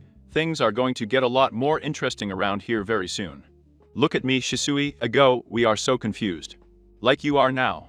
Satsuki continued to look suspiciously at Mikoto, but after a good minute of silence, well, I wanted to know if you were going to make breakfast or should I start? Mikoto decided that this was the perfect opportunity to end the awkward conversation, or, I'll get on it. Just give me a minute to get dressed. Satsuki nodded and left the room, but not before sending one last death glare at Mikoto. I guess I should shower and change too. Naruto got up and started walking towards the door. Naruto is waiting. She turned around and Mikoto pressed her lips to her son's cheek. Naruto's face blushed when he could feel something or something pressing on his chest. We can continue this later, Mikoto said suggestively, before walking out of the room with a sway on her hips. Naruto was speechless at his actions, but for some reason, waiting for this later one he talked about. He decided he needed to take a shower and get ready for the day. She got into the shower and cleaned herself thoroughly. For some reason, I was quite sweaty, and I was covered with the perfume of my cot. Just what the hell did we do last night? I know we didn't have sex because my clothes were still on, but I can't help but wonder. He couldn't get the image of her dressed only in her black lingerie out of his mind. Mikoto-chan is quite beautiful. Why the hell did I have to start feeling like this was about her of all people? With those thoughts in mind, Naruto got out of the shower and returned to the room. Smells like her. Okay, I even have to admit that it was a pretty creepy thought. Naruto decided to take his mind of his mother so that he could look into her eyes without blushing. He walked to his dressing table and put on a black pair of knee-length cargo shorts, his orange buttonhole belt. with the metal part of his idolate replacing his belt buckle, a pair of black combat boots, and his hat. He had decided to give up his shirt, deciding it was time to show his pride to the world. He wasn't wearing the patch Itachi gave him either, deciding that he would have to reveal it sooner or later. He just opted to keep his right eye closed for now. With that done, Naruto left his room and entered the kitchen. However, once he did, he was met by a stuttering Satsuki and a blushing Mikoto, who were staring at him with wide eyes. Satsuki was wearing a different outfit than usual. He was wearing a white high-necked zip-up shirt that unzipped a little to show some skin. She also had tight black leather shorts that went down to her thighs and black stockings. She opted for a pair of black shinobi sandals instead of boots. He fights like Naruto. Satsuki chose to break the silence first. Naruto ni, and I thought you were going to get dressed. I am dressed, he answered bluntly. It's the whole Fuzu outfit. Mikoto was soon silenced by Satsuki's glare. She was still jealous of both of them because of what she was doing everywhere. After a quiet and uneventful breakfast, they both headed to the academy to receive their team's placements. Academy 9 a.m. Naruto and Satsuki had just entered the academy classroom, and immediately all eyes were on them. However, this was usually the case. No one could understand why the two of them came to the academy together every morning. Most of the guys were jealous that someone as beautiful as Satsuki would be with Naruto. Normally, they would be looking like Satsuki's choice, usually tight skin. The clothes and how beautiful she was, however, this was not the case today. All the students had noticed that Naruto had chosen not to wear a shirt or his eye patch today. Most of the girls were watching with blushes on their faces, especially Natsuki and Narumi. The guys were watching their construction with zeal. Naruto was tall, tanned, and very muscular. In fact, I barely had any body fat. However, everyone was attracted by the scars and tattoos that spoiled his body. It was just things that people his age didn't have. Naruto ignored all the stares and took Satsuki's hand to lead them to their usual seat in the middle of the room next to Anna. Naruto waved lazily me. Tomorrow, Anna. Even Anna wasn't immune to her body as she blushed. Good morning, Naruto. That's an interesting choice of dress. Naruto laughed slightly, so I've listened. Satsuki just stared at him for remembering how his mother reacted. That's when Iruka walked around covered in bandages. It's okay for everyone to calm down so we can get started. Everyone was silent at that, but Sakura decided to ask a question. An Iruka-sensei, where is Mizuki-sensei? Iruka shuddered slightly at that, something that no one but Naruto noticed. A Mizuki-sensei had a small accident last night while training, so he won't be joining us today. I overheard Minato talking to Kushina about how there might be a traitor in the ranks of the academy, and how he was worried if his children would be okay. I guess that answers that question. Iruka cleared his throat as a sign that he started one of his long and winding speeches. Now, everyone, this will be my last speech to all of you. This one may or may not to be the last time you see me, but I just wanted to say this. I am proud to have had you as my students. As of today, you are a shinobi from Kono Agakure no Sato. Everything you do as a shinobi will reflect on Konoha, so I want you to wear your idolates with pride and make your people proud. Shinobi are born, raised, grow old, die, and fight to protect their village. We may not share blood ties, but everyone in the village is part of the same family. I want you to make your people, your family, proud. Many of the students were surprised, having no idea about life. That Iruka could talk like that, they were so used to his boring academy speeches. Naruto really couldn't care less about anything Iruka said. It was a speech that was rehearsed to make a fresh shinobi purchase in the village ideals. Naruto saw according to his own ideals. From no one else. He would not be so easily influenced by my mere words when he had already decided how he would live his life. Then the team placements began. Naruto pointed out that teams 1-6 didn't have anyone of real importance in them, however, he started paying attention. After the first person on Team 7 was announced. Team 7 will be Uzumaki Namikaze Nawaki, Aruno Sakura. Ah, true love conquers everything and no pick. Sakura shouted. Example. As I was saying, Team 7 is Uzumaki Namikaze Nawaki, Aruno Sakura, Uzumaki Namikaze. Narumi Uzumaki Namikaze Natsuki. Your Hounen sensei will be attack Kakashi Uzumaki Namikaze, Kushina. Natsuki and Narumi looked visibly depressed about not being on a team with Sunasen. Others wondered why there were 4 people on the team and why they had 2 senseis.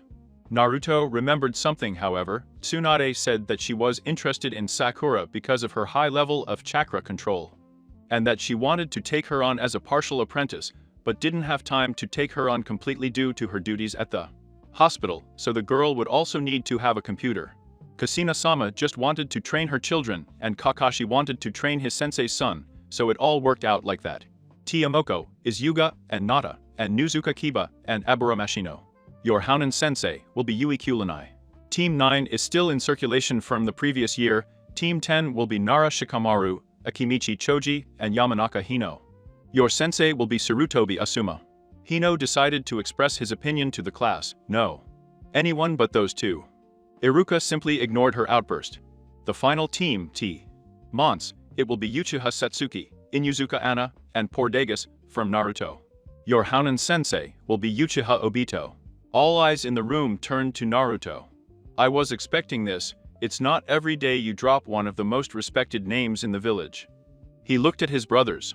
Nawaki looked like he was beneath him, even bothering to look at Naruto, but both Narumi and Natsuki looked visibly hurt because their brother didn't even want to share the same name as them. Iruka continued, "You are a sensei, and he will pick you up in an hour. You are free to do whatever you want in that hour, just don't be late to meet your sensei." With that said, Iruka left the room. Everyone decided to leave the room, besides Anna, Satsuki, and Naruto. Anna was surprised. "Have you changed your last name?" Naruto shrugged. "Yes, I'm finally free. But the most important thing is Satsuki. Do you know who our sensei is?" "I didn't know there were any adult Uchiha alive besides Mikoto."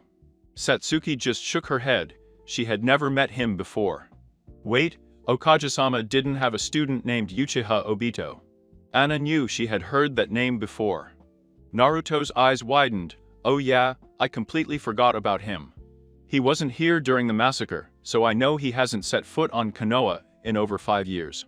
He was an Ambo who was working as a liaison between us and Kiri to build trust or something before making an alliance with them. It was in case our alliance with Suna didn't work out. I guess he's back in Konoha now." Satsuki was naturally curious. He was a survivor of Uchiha, and yet she had never met him, of Naruto, nor do you know anything else about him. Naruto nodded. "I learned about him when I heard the Uzumaki Namikaze brothers ask Okage-sama about the Genin team he taught, when they had just started training to be shinobi. Uchiha Obito was part of the former Team 7. The 7 team usually includes the Rookie of the Year, the top Kunoichi, and the double of the class. This is the first graduating class year in generations that hasn't been done. Anyway, his teammates were Itachi Kakashi and Nora Rin. They were a team formed during the Third Great Shinobi War. After an accident on a mission, where Obito's left side was crushed by a rock, he gave his left sharing an eye with Kakashi to replace his. After he was injured beyond repair. He is presumed dead after that mission, but under circumstances that are classified, he returned to the village. After the left side of his body was repaired. At some point, between his supposed death and reappearance, his teammate will not. Rin was killed in action. Because of that, he always visited the memorial stone and was depressed. So he was sent out of the village to distract himself from things. He is supposed to be one of the best shinobi Konoha has. Anna was surprised, or that's quite a lot of knowledge you picked up from Saul. Eavesdropping? I guess I'm just happy to at least have someone competent as a sensei. The conversation deteriorated from there to just a little chat about the aspects of being a shinobi, and a little cheetah chat here and there. Soon, everyone who had left the room to have lunch or meet with their teams. They started flowing back to the classroom, and not much more after that, the Hounen sensei started entering the classroom and picking up their students. 2 hours later, very soon it was only Team 7 and Team 11 who were still waiting for their sensei. Naruto remembered something else, or did he? "I forgot something else about our sensei." Anna and Satsuki looked at him questioningly. Naruto saw glances there and decided to answer his unsolicited question. He's always late no matter what. It's where Kakashi got his habit from. Everyone in the room could only sweat the people who were supposed to be training them. That's when the doors slammed open, revealing an angry-looking kitchen, dragging a silver-haired man. Wearing a face mask with his headband, covering his left eye, and a brown-haired man from the same age with scars that covered most of the right side of his face, and what appeared to be a glass eye in the left eye socket by his ears. "Ah, Kushina-sama, please give me back my autographed and Chika limited edition," Kakashi cried. Kushina-sama pulling hard, "Please let go," Obito pleaded. Kushina was quickly losing her temper. "No. We were 2 hours late because I had to look for you all over the village. Only to find you two assholes laughing like schoolgirls about that perverted book." The newly graduated Janino could only sweat more. "Kushina-sama makes us look bad in front of our students," Obito cried. Kushina realized that they had reached their destination. "Oh, we're already here. Okay, so Team 7 with me and Kakashi, follow us to the roof." The two left with their students not far behind, leaving the newly appointed Obito alone with the remaining 3. "All right, Team 11, please, see you at Training Camp 7. You have 10 minutes to meet me there." After speaking, he disappeared into a shunsin leaf. Anna stood up and noticed that her 2 teammates hadn't even moved a muscle yet. "What are you two waiting for? We'd better get going now or we won't make it in time. Training Camp 7 is quite far away." Naruto didn't say a word, he just stood up and grabbed Satsuki's shoulder. He reached out his hand and asked Anna to grab it. "Hang tight." Those were the only words he said before disappearing in an instant. They reappeared at Training Camp 7 just a moment later. This surprised Obito, who thought he had a little time before they appeared. "They're not bad kids. From what I know about these 3 is that they were in the middle of their class at the academy. They seem to trust each other, so teamwork probably won't be a problem either. They should have no problem passing the bell test, but we'll get to that when the time comes. All right, the 3 of you, why don't you sit on those tree stumps so we can start the introductions?" After they sat down, Anna wanted some clarification. "What do you want to know about us, Sensei? The 3 of us know each other pretty well already. I would like to know the things about your names, likes, dislikes, hobbies, dreams, and the area of shinobi arts you specialize in. Or want to specialize in. Why don't I give you an example first?" Obito stated, "My name is Uchiha Obito. I guess I like Hiraiya-sama's Ichika novels and discussing them with Kakashi. I don't like those who abandon their comrades. This is one of the beliefs I live by. Those who abandon their mission are scum, but those who abandon their comrades are worse than scum. Make sure everyone remembers that. My hobbies, I enjoy reading. My current dream is to lead a successful genin team that does not fulfill the same destiny as mine. I specialize in spacetime ninjutsu." Naruto was interested. "That's a pretty dark area of ninjutsu. I thought Okage-sama was the only one using a similar type in the village." Anna chose to go after, "I'm Inuzuka Anna. I like dangos and animals. I hate people who abuse animals or treat them badly. My hobbies are working in medical ninjutsu and learning about medicine. My dream is to become a village veterinarian and treat the ninken of the Inuzuka clan.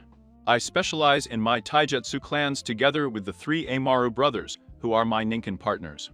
They are quite big and would take up a lot of space in the academy, so I have a partial call-up contract in my hand, in case I need them for combat. No Inuzuka only has 1 ninken each. She must be pretty special if she has 3 of them," were Obito's thoughts on the matter. "I guess I'm awake. My name is Uchiha Satsuki. I love my Kachan and Naruto Niri. However, I hate it when I walk into his room and find him and Kachan, half naked, about to kiss." She sent a glow towards Naruto, who rubbed the back of his head sheepishly. The other 2 team members were slack at the reveal. Naruto and Mikoto-sama. "IMO. I always thought there was something more between them." Anna was blushing furiously. "Naruto and Mikoto-sama, Mikoto-sama and Naruto you. I don't want to know about his private life or even imagine those two doing that together, although it would make excellent material for Jiraiya-sama Obito's new book. He got a little nosebleed at the end. Anyway, my hobbies are training and learning to cook. My dreams, I guess my dreams are to make sure my family is never there again. Being sad, as well as maybe starting a family one day. He blushed at the thought and shot a glance at Naruto. I don't really have a major yet. I only have a few jutsus other than the ones we were taught at the academy, but I wish I could wake up my Sharingan and carry with pride the name Uchiha. Naruto and Anna already knew most of this, so that left Obito with his thoughts. I thought for sure that she would be obsessed with revenge against Hitachi, but apparently she doesn't give a damn about him. What the hell is going on with this team? Everyone's gazes shifted to Naruto, who was sitting on the middle stump with his eyes closed. I guess it's my turn then. My name is Porgas from Naruto. I like my mom Mikoto and my Emoto Satsuki.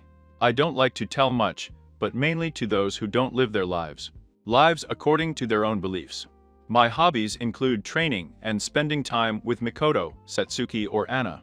My dreams, I want to live my life on my own terms, to live my life without regrets. There are only two things I've been looking for: the answers to my lifelong questions, and freedom. As for my specialties, I specialize in Katen ninjutsu. Much of the rest of the team was surprised what their dreams were. This was the first time he spoke on the subject. Conceded Satsuki and Anna were used to his attitude and beliefs. But they had never really learned what drove him in life. Now they did. Oh, why couldn't I have gotten a regular team? Obito had started crying anim tears, while his three students were surging. Obito clapped his hands, suddenly in a cheerful attitude. It's okay now that the presentations are over, and I know you all a little better. It's time for your Genin test. Anna was confused. Sensei, we didn't take Genin's exam at the academy. Obito could only laugh. Did you think that pathetic little test would actually make you Genin? Of course not. That test was to retain those who were not ready so that they would not die in this test. Does he die? Anna and Satsuki's eyes widened. Of course, did you think that I would really pass without a combat exam? This will be a survival exercise that my sensei did with my team. His sensei reached into his pocket and pulled out 2 bells. Here are the parameters of the test. Each of you will try to get one of these bells. Notice that there are only 2 bells and 3 of you. This means that I will only take 2 of you as students, at most. Those who do not receive a bell will be sent back to the academy. You have 3 hours to get a bell. Now get started. Each of the genes disappeared from the cleaning header in different directions. Naruto saw through the test immediately. After all, he was a genius, but he decided to play along with the test for now and see how his teammates would react. Obito concentrated and was able to sense Satsuki hiding the trees to his right, 4 chakra signatures heading towards him. Probably Anna and the Ninken he just summoned. However, he couldn't sense Naruto being interested in him. He was the best jounin in Konoha after all. That's when 4 big tornadoes accused him. They were reckless and quite easy to dodge. You know, you could have done a lot better than a frontal assault. Anna snarled and accused him once more. In the trees not far away, Satsuki and Naruto were watching the fight in the clearing. Don't you think we should help her if this test is about teamwork? Satsuki asked. Yes, we should, but we shouldn't charge recklessly like Anna did. She was always one to rush into things before thinking. I need to see what our sensei can really do to make a plan that doesn't end in failure. It's obvious that Anna is not going to make her show us anything with her predictable movements, so I want you to go there and help her. If it's 2 in 1 with your skill level, he should show a little more of what he can do. After I've seen enough, I'll get you both out of there. Satsuki nodded at Naruto's plan and jumped into the clearing. Katsuga. Anna repeatedly used her most powerful technique together with her Ninken partners and spun at high speed and formed up in what seemed like 4 big exercises that were meant to launch many attacks. Beast attacks when he hit his target. However, at this moment it was useless because he couldn't even touch his sensei. He was just moving fast. However, that didn't last long when Obito dodged his attack and grabbed his arm to stop his assault. Her ninkins also stopped, worried about her partner. Obito was about to plant his fist in Anna's intestine when Satsuki shot out of the forest and involved him in a taijutsu attack. His sudden appearance caused him to drop Anna, after which she jumped back up to regroup with her ninkins. Satsuki charged him, starting with a punch to the chest that he easily dodged, then a knee to the gut that he hit, followed by a high kick. Obito ducked under the kick and pulled her legs out from under her, causing her to hit the ground. He was about to deliver the final blow with a fist to the stomach, but as soon as he made contact, it broke into wood chips. Oh, to be able to use the kawarimi so efficiently is already quite impressive. However, I need to see what you can really do. Obito had already sensed where Satsuki Kawakinara had been. He turned around and saw her there, panting, right next to Anna. Her sensei was looking at the girls curiously, wondering what they would do. Satsuki started going through hand seals and ended up in tiger, inhaled a deep breath and molded the chakra in his lungs, and exhaled a big katten fireball. Gokyaku no Jutsu. The large fireball rushed to shatter the ground below her. The scarred man decided to counter with his own version of the technique. He placed a single hand on the tiger hand seal and exhaled the huge katten fire chakra ball. Gokyaku no Jutsu. The two fireballs met in the middle of the clearing, where Obito quickly overwhelmed Satsuki and continued running towards her. Shit! I put too much power into that jutsu. If that fireball hits, it will incinerate both of them. Obito was in a panic when the jutsu was moving too fast for any of the girls to dodge it. However, it seemed that luck was on Elder Yukia's side, as the fire started to glow yellow before converging into a smaller shape. Once the bright light faded, it revealed Naruto's Porgus shape. Although everyone in the clearing was happy, it seemed that everyone had a thought running through their minds. What the hell did he just do? There was silence for a minute before Obito accused him. Whatever he's done doesn't matter. Naruto is finally here, which gives me the perfect opportunity to try it out. Naruto wasn't shocked in the slightest by his sensei's actions, nor was he worried. Obito noticed that Naruto didn't even move a muscle, so he thought that he couldn't keep up with the mid-level Chunnin's speed at which he was moving. Obito ran over him and fell to kick him in the chest, but to his surprise, he peeked through Naruto. The area he just passed through was being regenerated by the flames. Before Obito could recover from his shock, Naruto took a deep breath and molded the fire chakra into his lungs. Katten. Ijingakure no Jutsu, release of fire. Hiding in the ash and dust. A thick blanket of ashes and fire exploded from Naruto's position, completely burning everything he touched. Obito had managed a last-minute kawarimi, only receiving a few second-degree burns. However, he was speechless at what he saw when his eyes caught the clearing. The area was completely burned, and the ground was covered with ashes. I had just come out of the jutsu radius. Many of the trees had been completely incinerated. Although what he noticed was that his students were no longer in the clearing. To use such a powerful jutsu just for the smokescreen, that guy is really something. How did you get your hands on that jutsu? It was one of Yuki Madara's personal jutsu, or, well, I better move to a different place. I don't want to inhale any of those ashes. They would be some as smokers as I assume in a day, with Naruto. Naruto had just dropped the two girls he was holding on the ground. He looked behind him. Anna's ninken had not caught in his last jutsu, and was following him. He could still feel all the heat rushing through his pods from using that katten jutsu. He loved this feeling, the warmth was comfortable. It made him feel at home, in his truest way. Now that we've seen how powerful it is, why don't we make a plan to face it together? That's what he wants after all. Naruto stated bluntly. Anna looked surprised. What do you mean by that? The other two team members looked at her in disbelief. It was Satsuki who spoke. We are supposed to work together, obviously. That was the point of the two bells. He was trying to divide us. Naruto knew and noticed immediately, and it didn't take long after the test started. You did it too. Anna could only blush with shame and look down.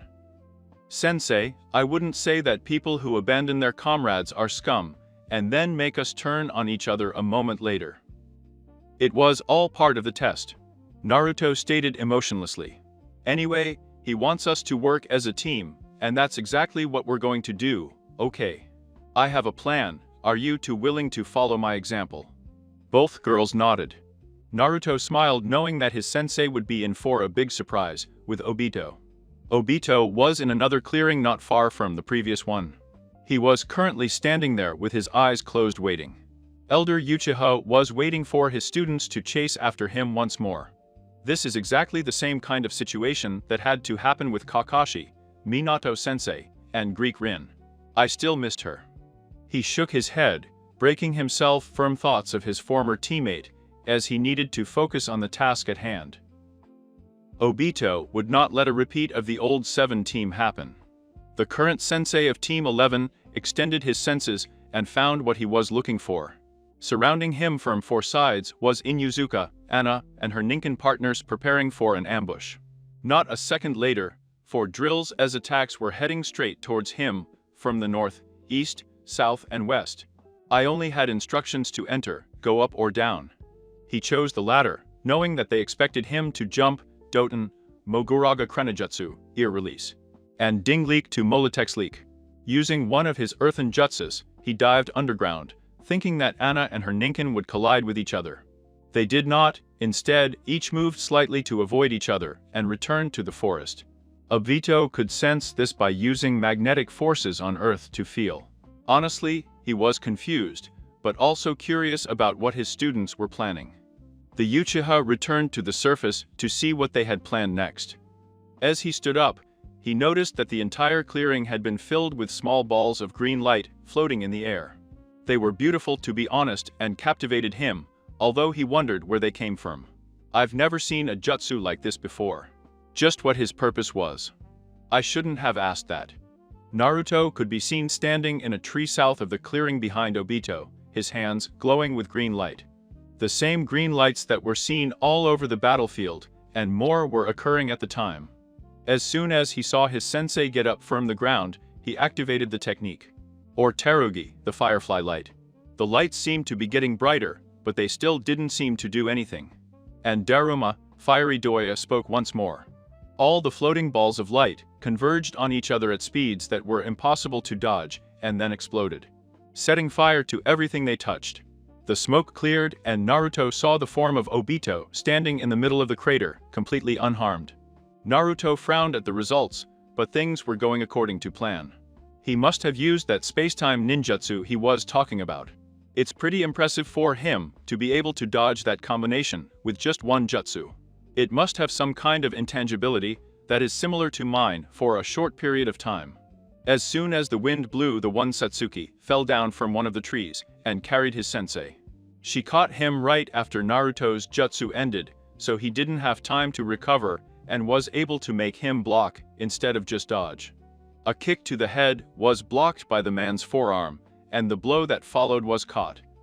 Before he could react, he was thrown backwards. He accused her this time, forcing her to the defensive. He was doing it easy and she knew it, but she just had to keep him busy long enough. Satsuki made her move and tried to sweep her sensei's legs under her, but she jumped into the air. However, she was expecting this and used her momentum to propel herself upwards into a uppercut. Obito jumped back to avoid the blow, but while doing so, she noticed a Sheodu right behind her. Obito looked Naruto right in the eye, both eyes. Big mistake. Magen. Kasegui no Jutsu, demonic illusion. Shaklin stack stacks-like. As soon as Obito investigated Naruto's only Sharingan, he became trapped in its illusory world, where large metal spikes were pushed to his limbs, preventing any kind of movement. The physical pain was unbearable, and he quickly reactivated his Sharingan to free himself from the Genjutsu. The illusion was broken, but he was forced to kneel, panting. He could still feel the phantom pains aching from where he was impaled. Obito looked up to see his 3 students standing in front of him. Satsuki was smiling there triumphantly holding the bells. Anna was standing next to him, smiling, with the 3 Ninken by her side.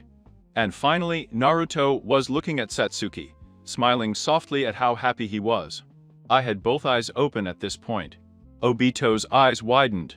The Sharingan. I thought I was imagining things. Why do you have it? He had thought that his right eye was removed years ago, due to an accident. Obito composed himself and addressed his students, very impressive 3, especially his plan at the end. Although I have to ask now, who gets the bells? Enough with the sensei games. We saw the whole test a long time ago. You wanted us to work as a team to get the bells, but at first you tried to divide us with your only 2-bell plan. We all passed. You are the one who said that comrades do not abandon each other. Satsuki had been a little irritated that I was trying to do another test at the end of all this. He looked at the other 2 team members, and they nodded their heads. The oldest Uchiha smiled. Very well, you 3 pass.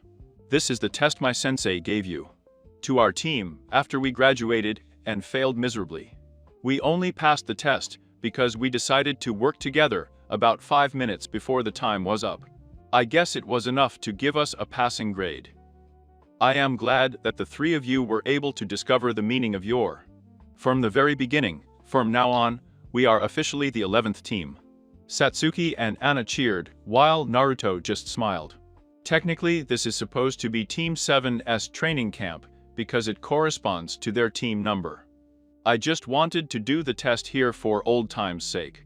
So meet me at Boot Camp 11 tomorrow at 8 for team training, and our first mission. You're fired. Obito disappeared in a swirl of leaves, signifying a Shunsen leaf. The 3 newly created Geninos looked at each other before Anna spoke with enthusiasm. Now we are Geninos of Konoha, and officially a team. Why don't we go out and celebrate before we go into training and missions tomorrow? Secondly, that we are going to get some food. Satsuki cheered. Dango bara onihiri, bara sushi. Everyone was called simultaneously. They looked at each other for a minute before silently nodding, and started walking towards the village. Okage's office. The office was full of the Hounen senseis from the graduating class this year. They were ready to start the meeting, but they were still waiting for 3 more shinobi, for Hone and Mei. They were waiting for Uchiha Obito, Kakashi Attack, and Uzumaki Namikaze, Kushina. The first 2 were usually late at everything. But everyone knew that Kushina was only late because she had Kakashi as her partner for Honen sensei. A minute later, everyone in the room could see 2 puffs of smoke and a swirl of leaves, indicating that they had finally arrived. All right. Now that everyone is here, they sent a glow towards the newcomers. They had been waiting for over an hour. We can start the meeting. Of course, this meeting is to inform the result of the test he gave to his students. Why don't we start with Team 1? It turns out that every team from Teams 1-6 failed. Minato was rubbing the bridge of his nose. I was really hoping that more than a few teams would graduate so that Konoha would have more manpower. All right, Team 7. What do you have to report? I was very curious. This was the team in which 3 of his sons and a shinobi Ketsunade wanted to train as a Dr. Nin were after all. Kakashi and Kushina rubbed the backs of their heads shyly. It was creepy. Kakashi chose to answer his sensei. Well, sensei, we didn't exactly give our team the test today. We thought it was better to wait until tomorrow. And why exactly is that? Minato's eyebrow was trembling now. Kushina looked at him nervously. We wanted to make the presentations today and leave the test for tomorrow. It was unlikely that they would pass the first round of the bell test, so we would probably have to give them the second one, in which one of them is linked to the post. And it was already lunchtime, so we thought it would be better to wait. The young Okage just sighed. Why would his family never be able to do things normally? It's okay to move on, Team 8. A beautiful kunoichi with wild